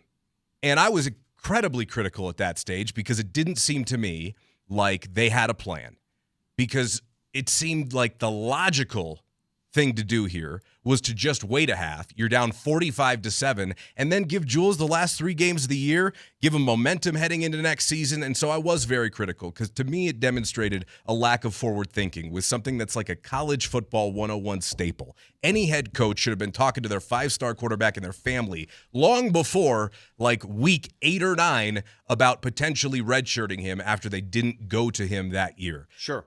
However, there's this prevailing theory out there that because JuJu only played 3 years of high school ball in Georgia, that he was only going to need 3 years of college ball before he's off to the pros as a first-round draft pick, which I think is just ludicrous because A, he's undersized, B, he came in young, okay, and C, we just watched Shedeur Sanders, who set the college football all-time record for completion percentage.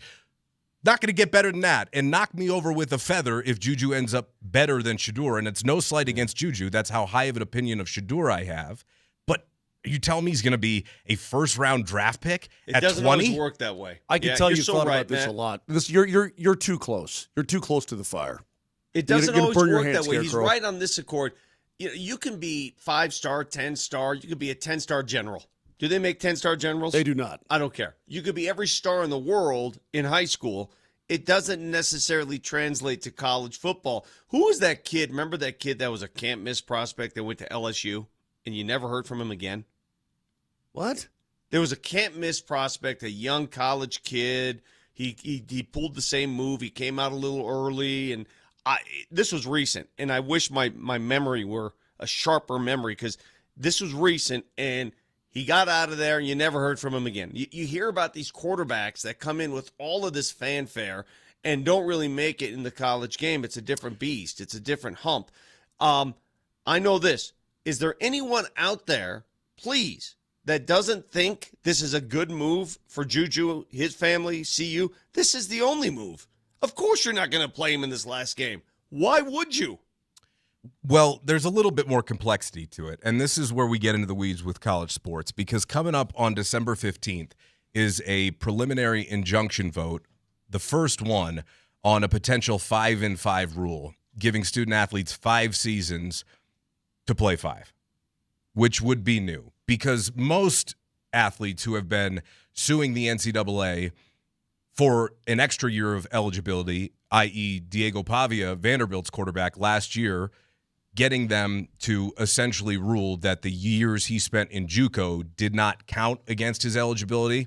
And the NCAA is losing all over in court. And they're going back to court, Pavia is, to try and make that, a permanent rule there. So that kind of applies moving forward to everybody. So we'll see how it works out. And it's all complicated, and it's all a mess. But the point is that it may not end up mattering, but let me throw something else out there.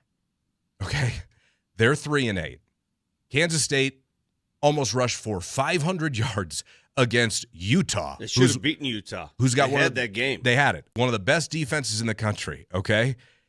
Colorado has been one of the worst rush defenses in the country this year. They're going out to Manhattan, who's got a running quarterback and a heck of a rushing attack. They're at 5 wins. They need a bowl game. Colorado is as hurt as I can remember a college football team being. They haven't had their 2 starting tackles in either of Julian's 2 starts this year, and he's been sacked 11 times. God forbid something were to happen to him and you jeopardize what comes up in recruiting this year. Guys, do you understand how make or break this offseason is for Coach Prime? Like, if he doesn't get it right, who knows what happens? No, I completely agree. You didn't build me, so you can't kill me. I completely agree. I wonder where the kid's head is. I just wonder overall where the kid's head is. What do you mean by that? Like, would he? Well, he came in as a much ballyhooed prospect. I mean, player, recruit, whatever you want to say. My biggest fear is in today's Wild West, which is what we're in right now, and it's probably only going to get a little bit more wild before everybody gets a full grasp on what college football is nowadays. These kids can fly the coop all the time. They can just bolt, just bail, right. Just go, just whatever. Then you need. I mean, if you were to fly the coop based on this, then you got the wrong kid. What I'm saying is, back in the day, and listen to me, 10 years ago, you could hurt a kid's feelings, but he stayed. Now, if you hurt a kid's feelings, so what? Adios, amigo. What? So what? Well, I mean, if the kid's a player and hasn't fully developed yet, you want to keep that kid around. You're the one that recruited him. I'm not playing these games trying to acquiesce every person. That's what I'm saying. You're not going to make everybody happy. Vittorio, that's why I'm saying we got to start treating even these 17, 18-year-olds as pros. Ain't nobody got time for you being sad. I'm not saying he is. He's definitely not. I just want you to know. Okay. Yeah. But if whether you're a wideout or a running back or whatever, it doesn't matter what you were coming in. Hey, you're not ready yet. We're going to redshirt you. It's going to be the best for you. You're going to get more opportunity to grow as a player. Blah. And if they put up well, then then get the hell out. Where's my money? Or I'm going to have to treat you like a pro. I'm sorry. In today's college football, I'm going to have to treat you like I would a 30-year-old tight end. You know what I've noticed? And that's just the way it is now. There are now 2 schools of thought. There are 2 kind of college football players. And this is where a lot of these smaller schools, like the CSUs, they can go this route. They can go there's a fraction, there's those college players who are going to be pros. That's all they want to do. And they want to get to that program that gets them to the next level. They know they're professional players. And then the bulk of college players, believe it or not, the bulk are never going to be NFL players. This is the limit. This is their money. College money is as much money as they're going to make in this game. The Diego Pavias. Diego Pavia is not going to play quarterback in the National Football League. He knows that. And yet he threw for 488 yards in an SEC game last week. This is it for him. This is why he wanted that extra year. He wanted that extra year to make funds, to make money. This is as far as he goes. Maybe schools start focusing on those kind of players where the limit, you could see it athletically. Guys, is Pavia going to be an NFL quarterback? No, he's not. I mean, I don't. He's one hell of a college quarterback, yes, he though. Is. I don't think he is. I mean, what do you mean you don't think he is? No, he won't be. He won't be. But he's a good college quarterback. He might be a backup. He's a great college He's quarterback. a great college quarterback. So I'm saying, but stop for a second. Does the kid have talent? He ain't prototypical by any means. He's the antithesis of prototypical. Who, Diego? Yeah. Yeah, of course. You got to be talented to play. Dude, you threw for 488 yards in an SEC game. That's what I'm getting at. So if I'm a coach someplace, man, if Taysom Hill has a job in the league, but he's a much better athlete than Diego, though. Diego's too small. Yeah. Taysom Hill's a lot bigger than Diego Pavia. Yeah. On that one specifically. I'm just saying, I watched him go. I watched him throw over the top last weekend like a mother. I hear you. I watched Pavia go up top from the little engine that could. I watched him go up top on those A's, and he was right on the money. But you know those kind of guys. The college quarterbacks Agreed. who you knew were never going to translate to the pro level. Yes. I mean, there's so many that have come down the pike. So many. I mean, we've seen them at CU. Darian Hagan was not going to be a pro quarterback. They ran the option. How big was Cordell? Big dude. 6'3"? 6'3"? Yeah. Was he really? Yeah. Different type of quarterback. No, I understand. With a howitzer, too. I just, if it was me, I got a guy with talent who's a gamer, baller. What, first-round draft pick? Maybe find a way. Everybody said Bradley Van Pelt wouldn't play in the NFL, and he did. No, not he long. Played 3 seasons. He ended his career in Italy. Yeah, well, good. You know what? If Pavia ends his career in Italy, I'm going to hug him and kiss him. What I'm telling you, the only point I'm trying to make is there is an avenue for those teams, those programs, that can't go get the blue chip elite NFL ready guys. There's a bunch of dudes that are just playing to play in college. And if they can make money in college, maybe that's where you go. Well, we've got a lot more to get into there. We'll put a pin in it for now. There's some other CU news that we'll get back to. The big CSU news, which we also have to hit of the day.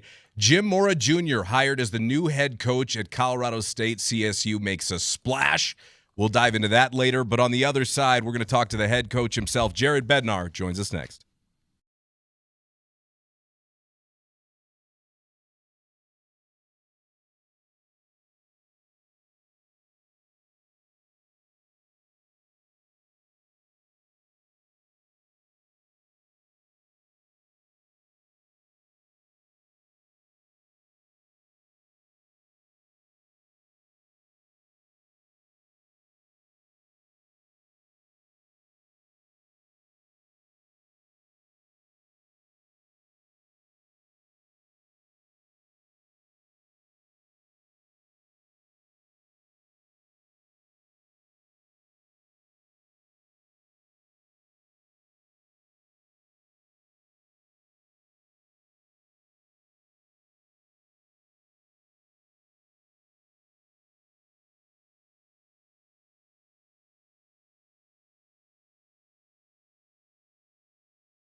in, holds and looks and shoots. Saved by Knight. Shot by McCarr. He scores! Cale McCarr!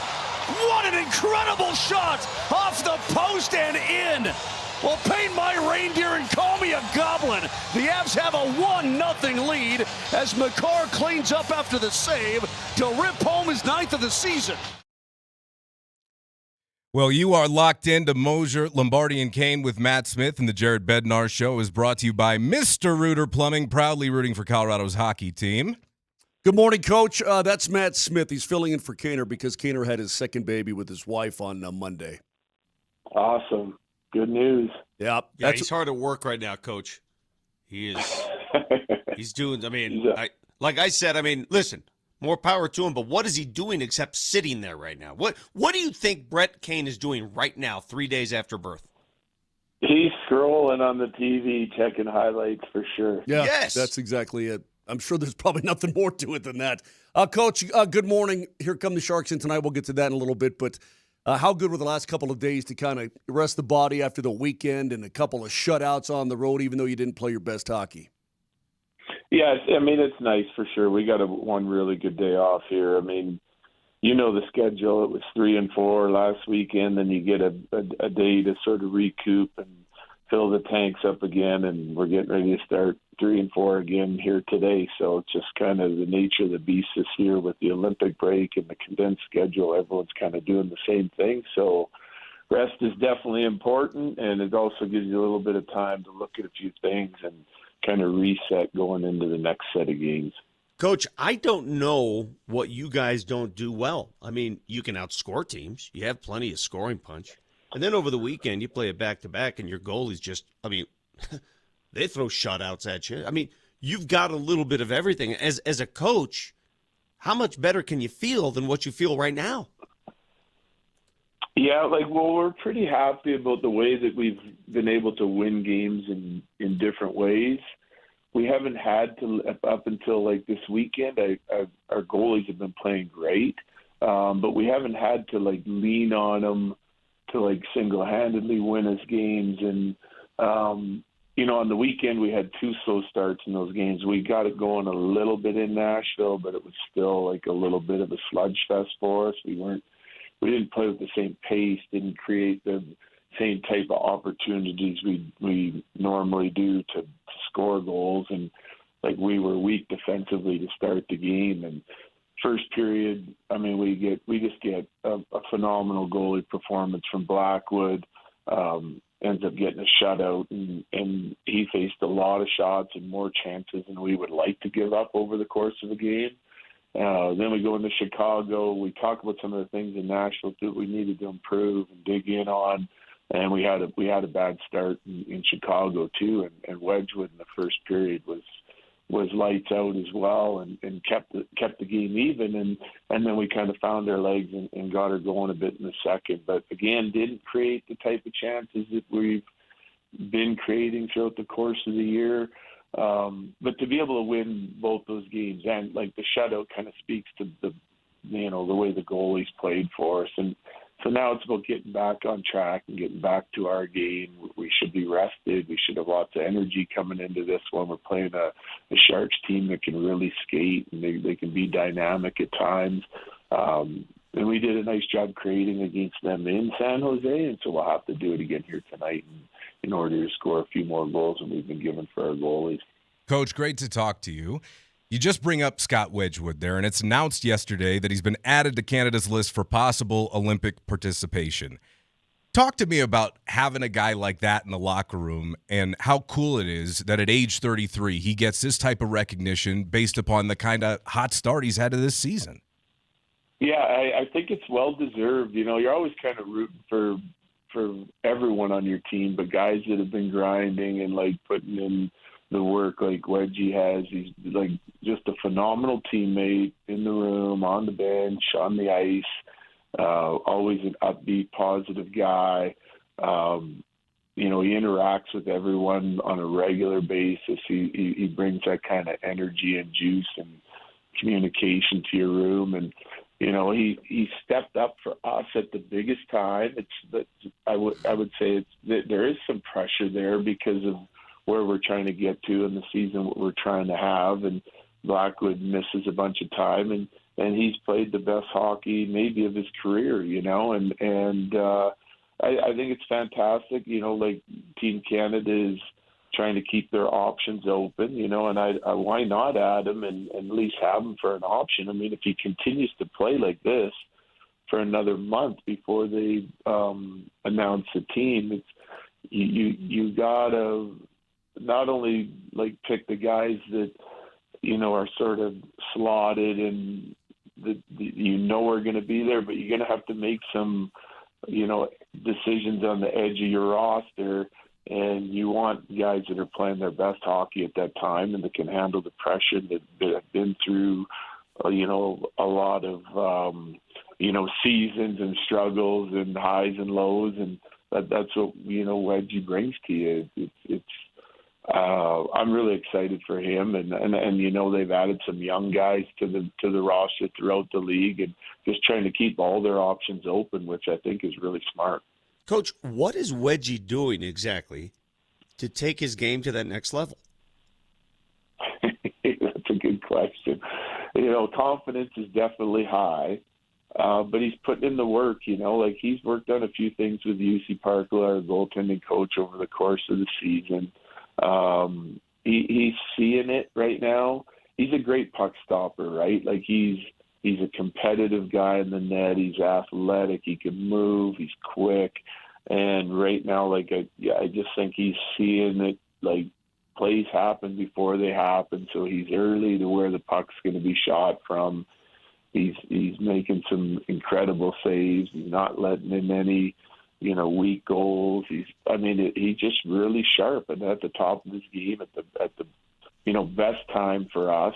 And now we got Blackwood coming back, and he just played the best game he's played all year too. So yeah, it's a great problem to have right now as to who we're seeing in the net. We can always play a rested goalie and a guy that's going to give us a chance to win, which was a very positive sign for our team. Here comes the Mose question. I can't believe I'm even formulating it like this.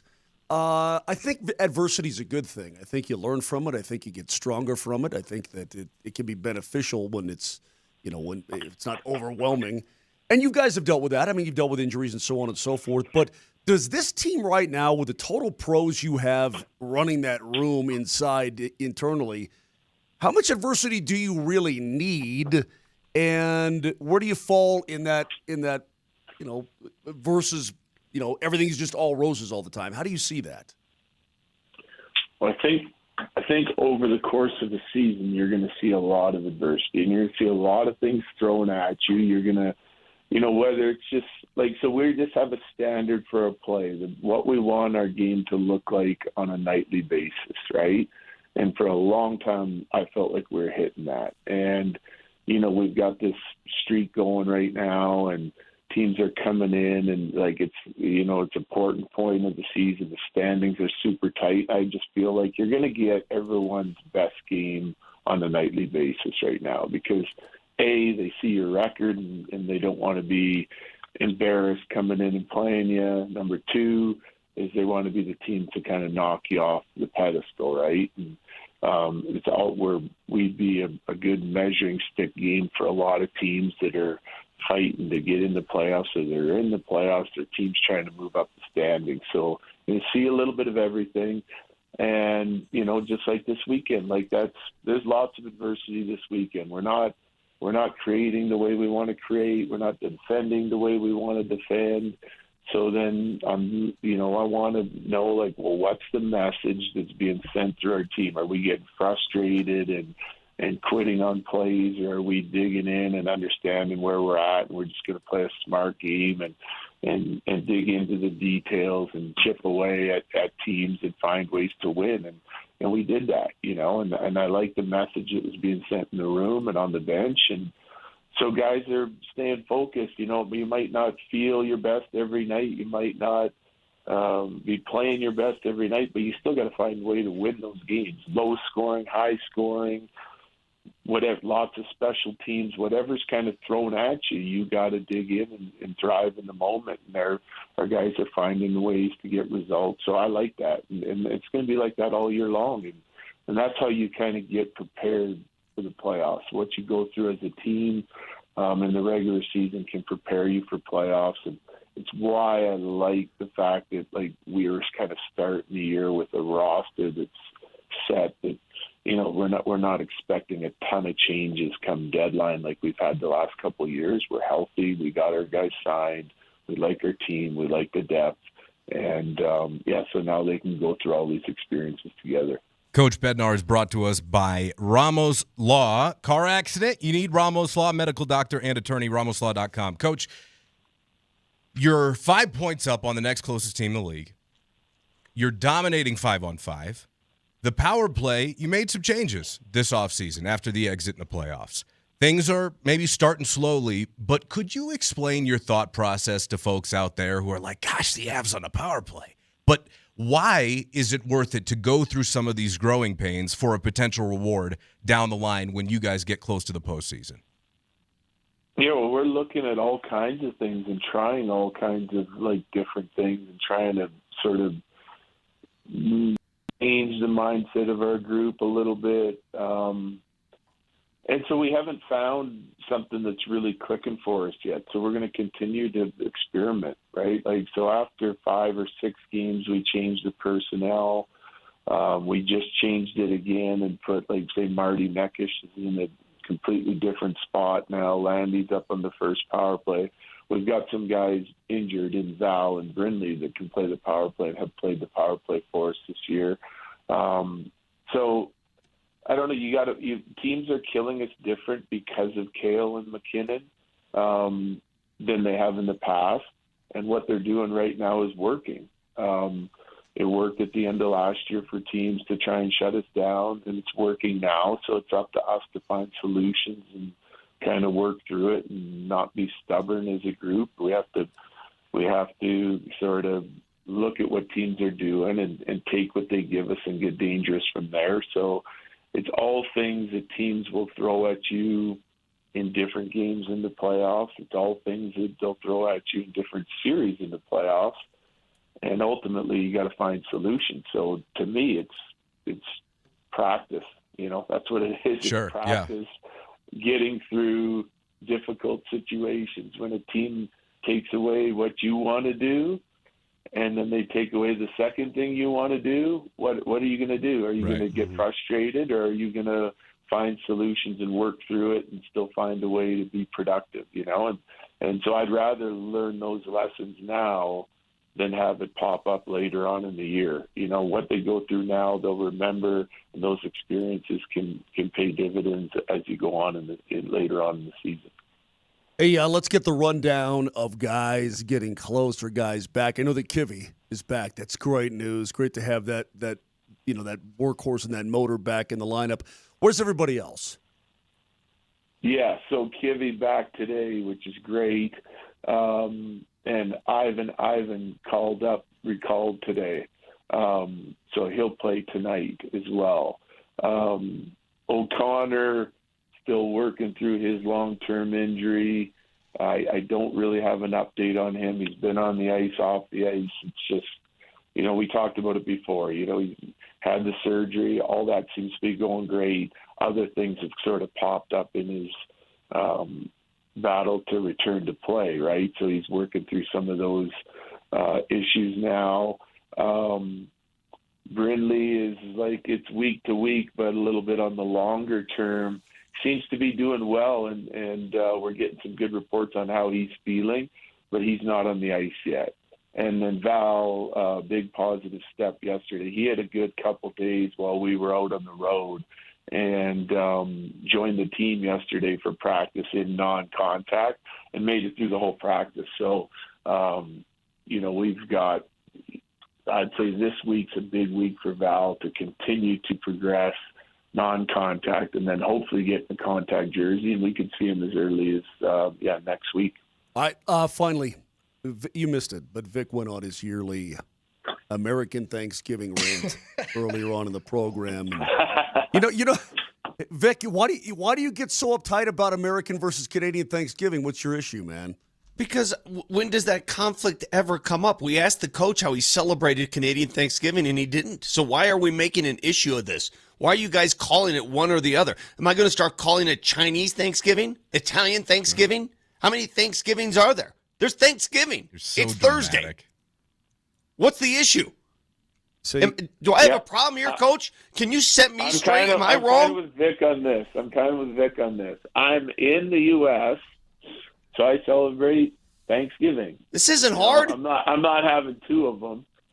Now, if I had my whole family, say from Canada, this would be the exception. Everyone was in visiting because they got time off for Thanksgiving there. Then if they were down visiting, maybe we'd celebrate Canadian Thanksgiving in the U.S. But if not, it's just standard Thanksgiving. Coach, do you have two birthdays? Do you have a Canadian birthday and an American birthday? That'd be great. Give it a rest.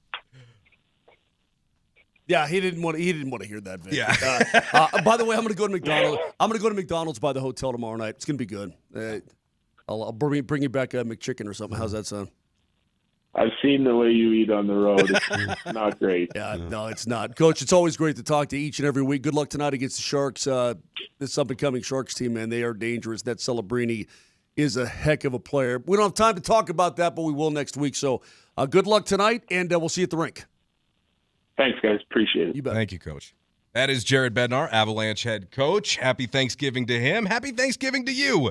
On the other side, we got a juicy Thanksgiving Day slate tomorrow in the NFL. I'll be watching, but I want to break it down a little bit more with you. We'll do it next.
I'm very good if we just want to stop talking and listen to this the rest of the segment. For the whole Fleetwood Mac Rumors album? I'm fine with that. Okay, I'd be fine with it too. Vic has no idea what that's about, but that's okay. This is a great song. Vic, how old is Stevie Nicks at this point? What are you, Matt? 70? With the holiday coming up, we're getting our business done early and taking care of our listeners. It's a Nuggets Ticket Thursday on a Wednesday. Your keyword for this hour is Nico, N-I-C-O. Text the keyword Nico along with your first and last name to 303-504-0925 to enter. Nuggets tickets are great gifts, and there are only 6 home games in December, so head on over to nuggets.com/tickets to make sure you're a part of the action.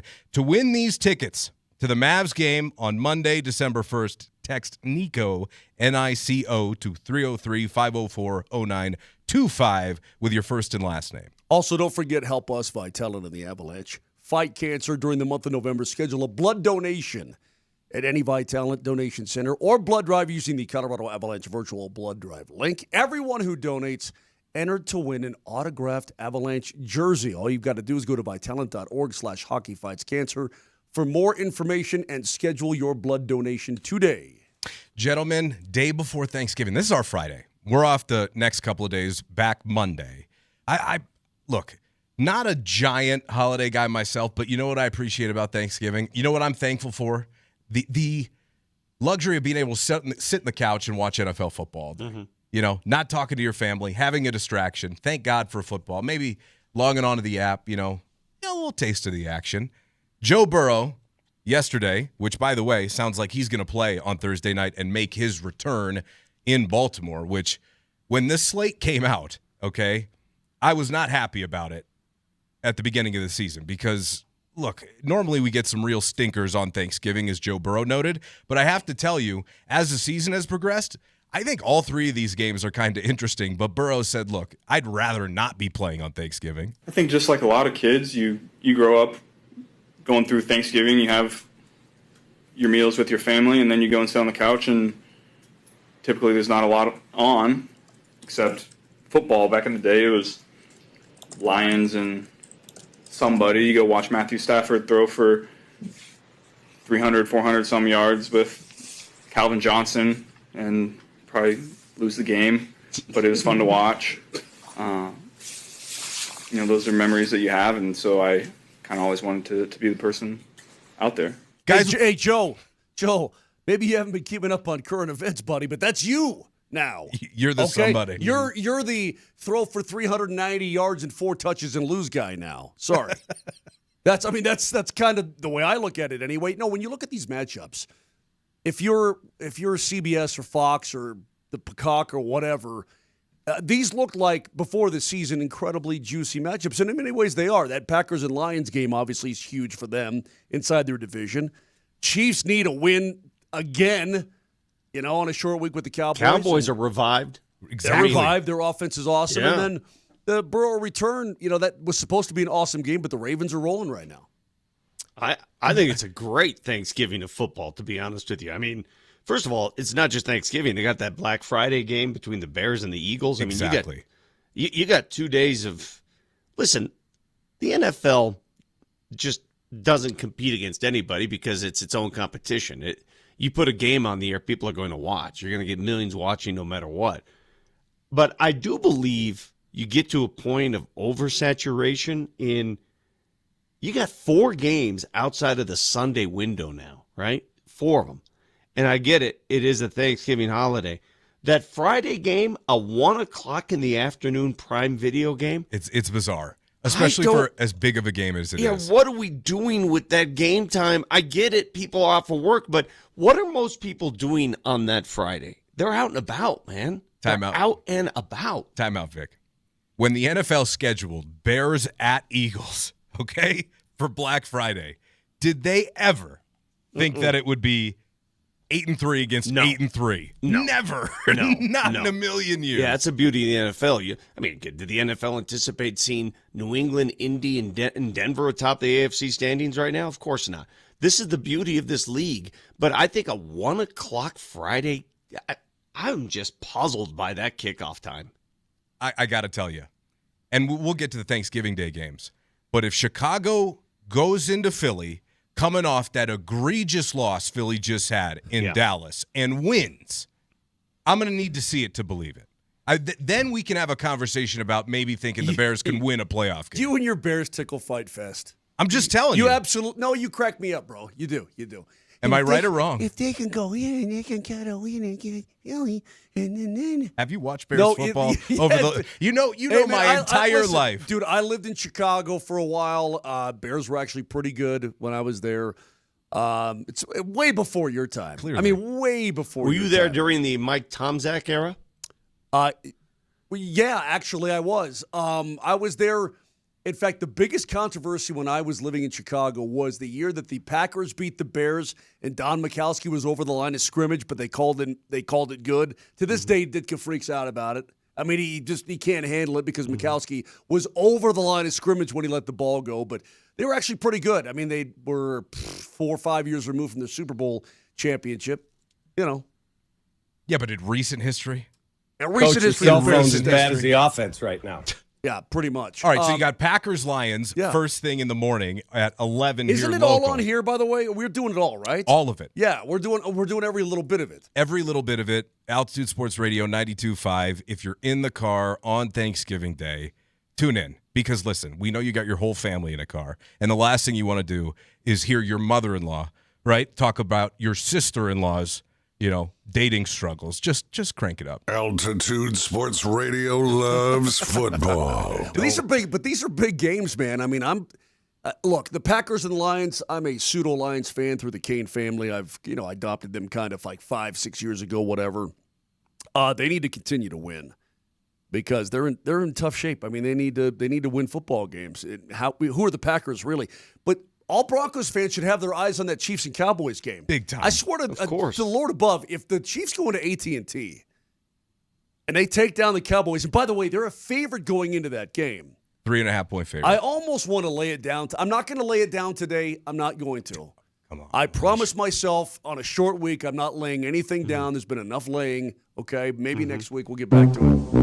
But little load management. Yeah, if the Chiefs go into AT&T and they take down the Cowboys and they're 7-5, man, they're a problem, and we should act like they're a problem. Yeah, okay, they're already a problem. They're already a problem. Yeah, and again, the Steelers are going to be all over that Bengals and Ravens game because the Ravens are coming.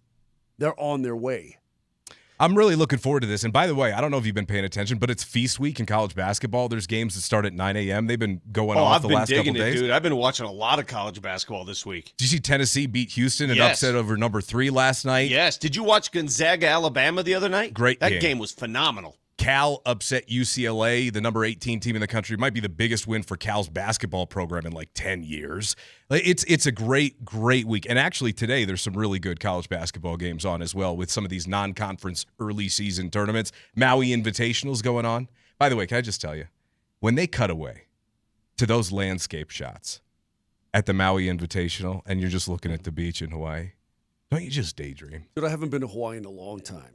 Maybe the Bear and I should go. Hawaii's expensive, bro. So expensive. It is, but it's very expensive. But I would do this. I would get up in the morning and I'd walk down. I mean, way early. Oh. Sun hasn't even risen yet. I'd get up and just walk and hear the birds start to come alive. Great. Hold on, what a big guy. And then the sun would come up over the volcano. This is probably 15 years, whatever it is. Yeah. And then, but I think to myself, man, why don't I just stay right here? Yes. Live in whether it's cardboard or even wooden hut. A tent on the beach. Fine with me. And I'll wax surfboards. Why would I ever? The sun comes up. Because you get island fever because there's after a about sun, a month. there's the volcano, bro. And then there's a sun, and the birds are going, hey, what's up? And then the flowers look so pretty. It's like, oh, my God. Anyway, so if you get to go to the Maui Invitational, good for you. Oh, it's amazing. It just incredible. On an NFL offshoot, did you guys hear about this? So the NFL even wants to play more games in Europe, more international games. Well, they are exploring putting a team there. How much money is enough money, Listen man? to this, How though. much is enough, Brett? Listen to this. Vic, One of the much? reasons why they're exploring this, and we always talk about, gosh, the travel.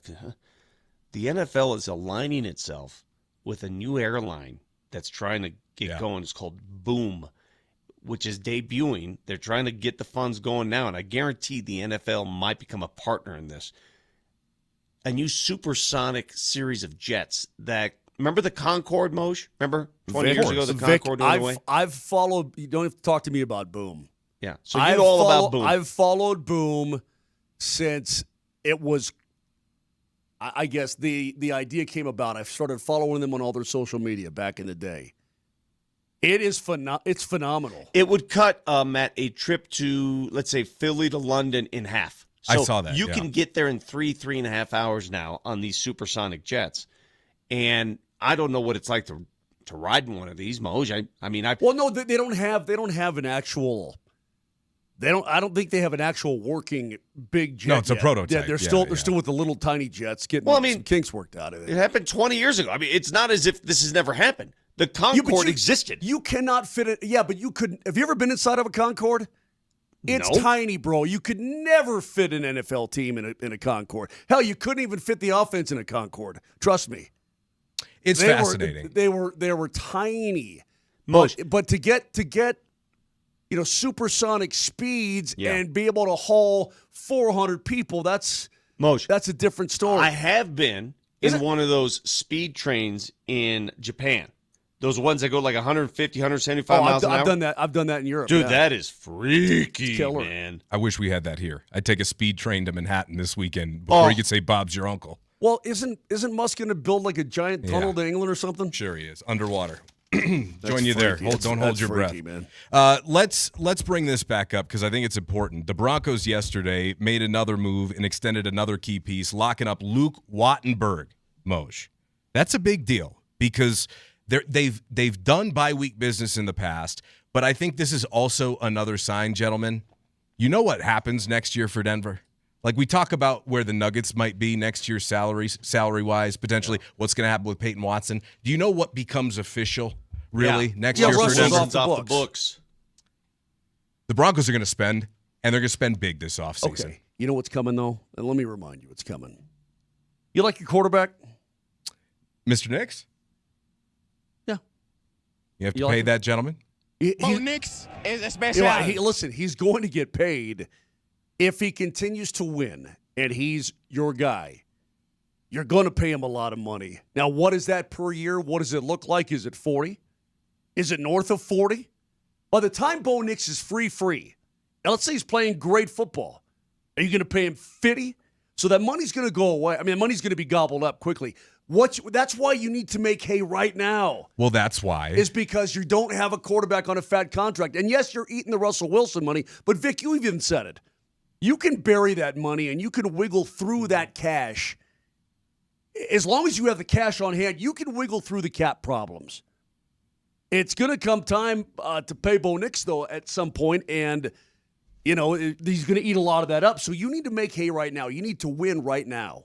Which is why, guys, I think this offseason is when they load up. I think they've been waiting for it. I think you make the playoffs last year, right? Now here you are, 9-2. Let's see how this season finishes up. But next year, Bo on a rookie deal, that's when you take your swing, guys. That's when you go and you try and get a T. Higgins type of a guy. Right. Yeah. That's what you do. I really think so. And so Luke Wattenburg locked up $27 million guaranteed, $48 million total value on the contract. If you think about it, every starting Broncos offensive lineman making over $10 million a year. When you talk about some of that salary stuff, maybe they investigate what they do there. And maybe at one of those positions they look to go younger next year. But either way, to your point, Moj, like, hey, Bo's coming up. Tick, tick, tick, tick, tick. You have to make your hay now. Get it done now. Yeah, I mean, which is why at 9-2, I don't know how we're feeling. You see next year, I agree. Oh boy, I want them to make a deep run this year. Of course. I mean, because I know that money starts to evaporate. And what about JFM? You going to pay him? I guess he's next up on the defensive side of things, right? Him, Malcolm Roach. Yeah. So it looks like you're trying to tie up all these super key pieces. And if you love your offensive line, which it appears that they do, and Bo Nix does, I have no problem with locking them all up. But they need to continue to play well. That's it, period. They need to continue to play well. And if you've got all five locked up, I don't want to have to start eating those salaries, time and time again. By the way, it's a Nuggets Ticket Wednesday, and the keyword for this hour is Nico, N-I-C-O. Trying to win tickets to Nuggets Mavs coming up on Monday. We'll get back into Thanksgiving football and the Broncos here coming up. But just another great reminder, okay? Here for a good time, folks, not a long time. And that's next.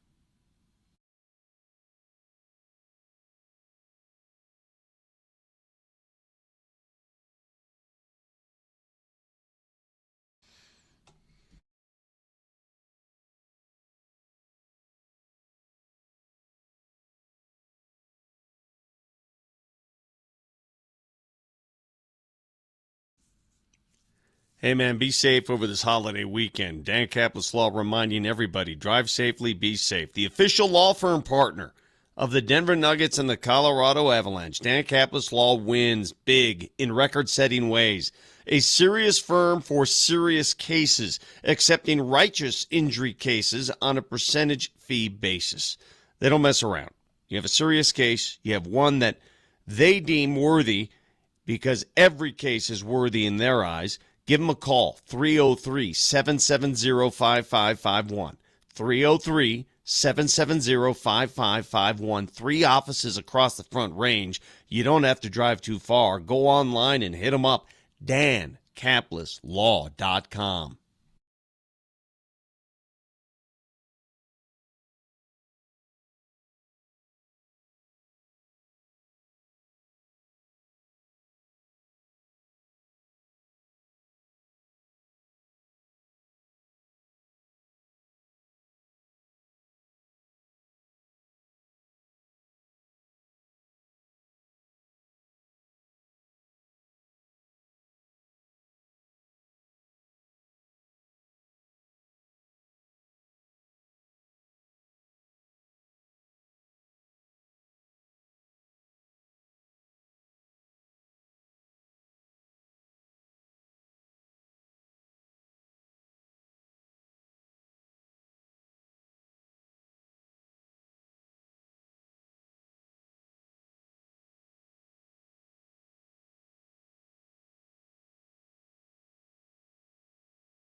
What is this vibe?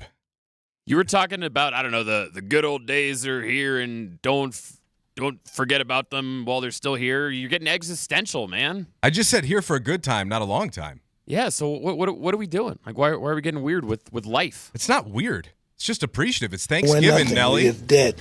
Are you not thankful for anything? Absolutely nothing. Watch this. Hey, Vic. Our legacy is nothing. Yeah. Vic, what song is this? New Kids on the Block came out with this. He honestly, he has no idea It's who from recorded Old this School. song. The movie Old It's School. from the That's- movie Old School. Yeah, that's it, Vic. Good job. Yeah, when my boy Blue Just was a involved. in this. drop of water in an endless sea. By the way, yeah, I had a friend of mine reach out, was like, "Hey, heard you on the pod the other day," and he was laughing because sometimes on the pod there's none of the music. Oh yeah, and yesterday you were blasting the Pat Benatar. He's like, "Mo, hit the falsetto," because it's clear as day on the pod. It's pretty funny. So just have that mental note that whenever you sing, it's just raw a cappella on the podcast. Hey Matt, yeah, I know this is our last show of the week. There are 3 things I need to get to at some point before the end of the show. This is our Friday show. Okay, I want to get to DMac calling us out on our Rockies lack of knowledge. Oh God, I want to get to the CFP and everybody's all rankled about the rankings. I want to get to that. When we need to talk more about what I think is the biggest news of the day. No question. In Colorado, and that is Colorado State hiring a home run, hiring Jim Mora Jr. as their new head coach. If you missed it, he's leaving UConn to take that job. CSU has yet to announce it. So already UConn has. UConn's already admitted he's gone. Well, he's already told his team. Yeah. But the Rams haven't announced it yet. And people are asking, and it's a great question. It's the right question. Why? This is a guy now who's already coached at UCLA. He's coached in the NFL. Why would he take the CSU job? And that's a legit question, because I'm sure there are other bigger schools that sought his services. buddy, have you seen the list of Power 4 schools that need a head coach right now? I know. This is the offseason to be one of those guys. Yeah, but the Power 4 schools, they're looking for that 39-year-old, so on. So they're not the answer to that looking. They're looking question- for the next Ryan Day, and that's who they're looking. What about for. North Carolina? Well, they went they went a completely. Well, they got. If you average out the age of him and her, then maybe you get to Jim Mora. There are a lot of accomplished programs looking for a head coach. The one he used to coach at, UCLA, is looking for a head coach. But I think the reason, this is why CSU fans should be smiling. You should be grinning all Thanksgiving weekend, because your school is in. Your school just told you with this move what they plan on doing. They have assured to you, and they certainly did it with Jim Mora Jr., not only are they going to pay him good money to go get the job, but he wouldn't take that job if he didn't know CSU is willing to pay the piper to go recruit. Well, and it's good. I would like to see, this is my ultimate goal, and I know this sounds crazy, because you say, oh, they're going into that WAC-12. Ha, ha, ha. Wazoo and Oregon State and every other San Diego misfit and all this kind of thing.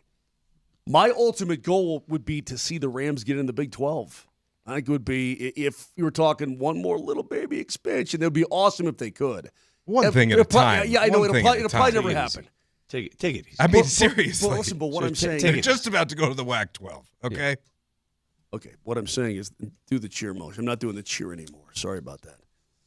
What I'm saying is that I know a lot of Rams people. Okay, a lot of Rams fans. My buddy Kevin Gideon texted me this morning. Home run hire for CSU, right? It is. The Rams fans, do you know how many fans they have? And I know you're a Boulder guy. Okay. I get it. There are per capita more Rams up and down the Front Range in this mod than by far Buffalo peeps. I can guarantee you that. Well, they all went back to California, so I believe that. Yeah, they went back to the little trusty fundy. I would argue to you, hey. I would argue to you there are twice the amount of people on the Front Range with ties to. Well, but what's your point? Yeah, get to your point. You have a fan base that's waiting to spend the money. They need, if you're going to galvanize a fan base, it's going to help everything. They needed a galvanization. And I'm hoping, Vic, that this guy can be the galvanizing factor for them. Well said. That's all. Well said. The question I'm getting, and some people are already saying this on the text line, it's only going to be 2 or 3 years before he moves on to the SEC. Folks, that's not the profile of Jim Mora. He's 64 years of age. He's not a young buck looking for a stepping stone. I'm telling you, this is different. It's different. I've seen this. Yeah, this is a die on the sideline situation. Well, and no, I mean, I'm not saying he is, but you know what I mean. This is a hey, let me ride off into the sunset with a nice record and a nice community and hopefully build a terrific team and program. That's what this is. And let me tell you something else. When people come to visit, like, you may not know anything about Fort Collins. If you're Steve Adazio, that was a horrible fit, by the way. Oh, my God. If you're Steve Adazio, if you're any Ultimate coach out there you may not know a damn thing about Fort Collins. And then you go visit, and you're like, holy crap, this is nice. This is nice. That whole area is beautiful. And the stadium, brand new, state-of-the-art. This is nice. What's not to like there? Canvas is a good stadium. I mean, it really is. I like it very much. I would, if I lived up north, I'd ask my wife if I could get a boat. You'd have to. In the summertime, I'd be on Horsetooth every single day. flipping day. That's where I'd be. Buddy, that's the hidden gem of Colorado. 100%. Horsetooth Reservoir is red, but that's where I'd be every single day. Every day. You're right, Vic. But this is for him. Yeah, not, hey, I hope I get to the Big Ten again, or whatever. This is, hey, I have a chance to build something here. Have a Rams legacy. I'm no spring chicken. They're going to pay me well. I think this is a real good fit for everybody. Let me put something else out there. People are saying, well, it's a stepping stone. It's not. Let me explain. Back when Colorado was making the decision to hire Mel Tucker, guess who's campaigning for that job? Jim Mora Jr. Mm-hmm. He used to live in Boulder from ages 7 to 12 when his dad was at CU. He loves it here in Colorado. Guess who tried to get that job again after Tucker up and left to Michigan State? Mora did. They went with Carl Durrell. Great decision. Anyway, the point here is that you're talking about a guy who's bounced around a lot in his life, okay? He's been in so many different places. You get to that age, you go, where do I really want to settle down? Where can I just enjoy my life? Because at a certain point, guys, don't you think that quality of life outweighs a lot of that other stuff? You get to a certain age, bro, where you start looking at life that way. Yes. You start looking at, where do I want to hang out every day? Well, with that in mind, the tease into the break was, we're here for a good time, not a long time. This popped up on my timeline yesterday from Lee Corso, and I think with Thanksgiving, the mood of being thankful, something good to remember. Nell? What has this season been like? Because it's the first one out of college football for you in what's probably felt like forever. What has it been like for you? Lousy. I hate it. I can't watch College Game Day. I mean, I just can't get used to it. I'm not working anymore. I used to fly all over it, but it sucks. So I was listening to that yesterday. That's Lee Corso. Listen, Coach Corso Vic is 90, okay? But God, do I love that guy. I've always loved that guy. He was the king. Still got that dog in him. He does. He absolutely does. I mean, that stroke, it really took away his ability to communicate super effectively. But he's still all up in there. He's still there. When game day came to Boulder in 2023, I got credentials to cover it, so I was up on the stage and I got to meet. I mean, just the nicest man. That whole operation is first class. And I watched that, and I just got a little reflective, like, hey, man, you better treasure it while you're here, because before you know it, you were a guy who's larger than life. And, you're talking about, man, I just can't do what I used to do anymore. And it makes you be appreciative of the moment. And the reason I bring that up is, here in Colorado, are you about to share something with us? No. Hey, we have a trust tree here, man. Would you let me get there for the love? I'm just saying. It sounds like you're going to share something. I'm not. I'm just going to tell you that right now, do not take for granted the sports heater that we have been on in Colorado for better part of 5-6 years. Teams constantly competing in the playoffs, talking about multiple MVPs in different sports, Heisman Trophy, 2 different championships, the best player in the world in Nikola Jokic, the 2 best players, in my opinion, in the world in Nate and Kale, all the other talent that we've had around here. Like, you're going to be looking back in 10, 20 years and telling stories about these times. So just don't take it for granted, because it wasn't that long ago when Coach Bednar took over and the Avs were the worst team in the league. It wasn't that long ago when the Nuggets were saying, 1, 2, 3, 6 weeks. It just wasn't that long ago. The Russell Wilson era was a couple of years ago. Things happen. Look at the Broncos. Look at the Avs. Look at the Nuggets. I mean, we are incredibly fortunate. And it just got me thinking, hey, man, you just appreciate it while we have it. Yeah, I mean, that's Thanksgiving. That's what you call American Thanksgiving. Should we call it Colorado Thanksgiving? Yeah. I don't take it for granted at all, because Moser and I are at that age where this could be it. She's gone. It's gone. It comes and goes very quickly. So you're exactly right. At the same time, it ebbs and flows. When it comes to college football, the glory years are behind us, not with us. You could think what you want about what CU football's been for the last 3 years. You could think what you want about CSU football. The glory years of those programs took place in the 90s, my friend. I know. And it's just, one of those moments where it's like, hey, you had a really cool, couple-year run with Prime. We'll see if you can build it back up. But Colorado State, take this, you appreciate this stuff, because you just had Steve Adazio making an ass out of himself and the program for a while. You really did. Well, you let Urban Meyer make that hire. Exactly, Vic. Exactly. And now you're doing things the right way. Appreciate it. And as Moser said, you got alumni. Apparently, there's hordes of you all up and down the I-25 corridor. You better break out your pocketbooks, because if you want to compete in the NIL space, they're going to need your help. Now is the time, to Moser's point, to rally around. Is that what it's come to? Yes. Is that what alumni? Are you basically saying that your college teams are only as good enough as what you're willing to spend on them as an alum? Basically.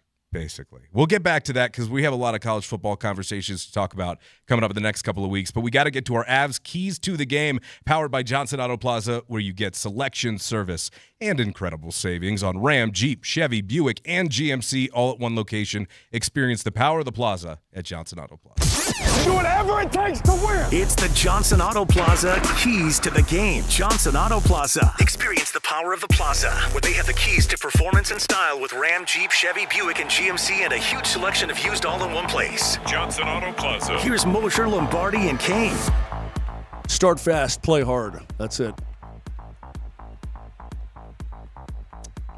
Good. Go to commercial. Start fast, play hard. Yeah, we're up against it. Start fast, play hard.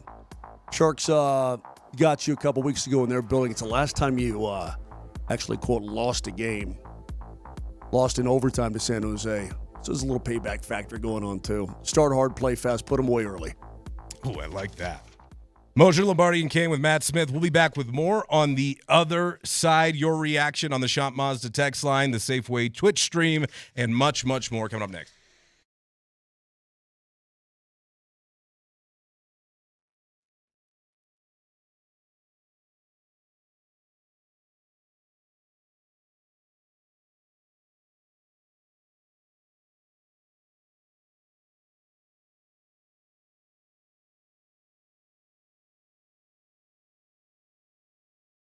What are you doing this weekend after Thanksgiving? Friday, Saturday, Sunday? You going to go up to the mountains? Well, if you're thinking about a mountain property, dream home up there, maybe a rental property, second home, whatever it may be, you're going to need somebody who knows that situation inside and out. And her name is Anastasia Bell. She's a broker associate with Breckenridge Associates Real Estate in Breckenridge. And I've talked about her for a while now. So why not write down this number if you haven't done it, if you're thinking about a mountain property.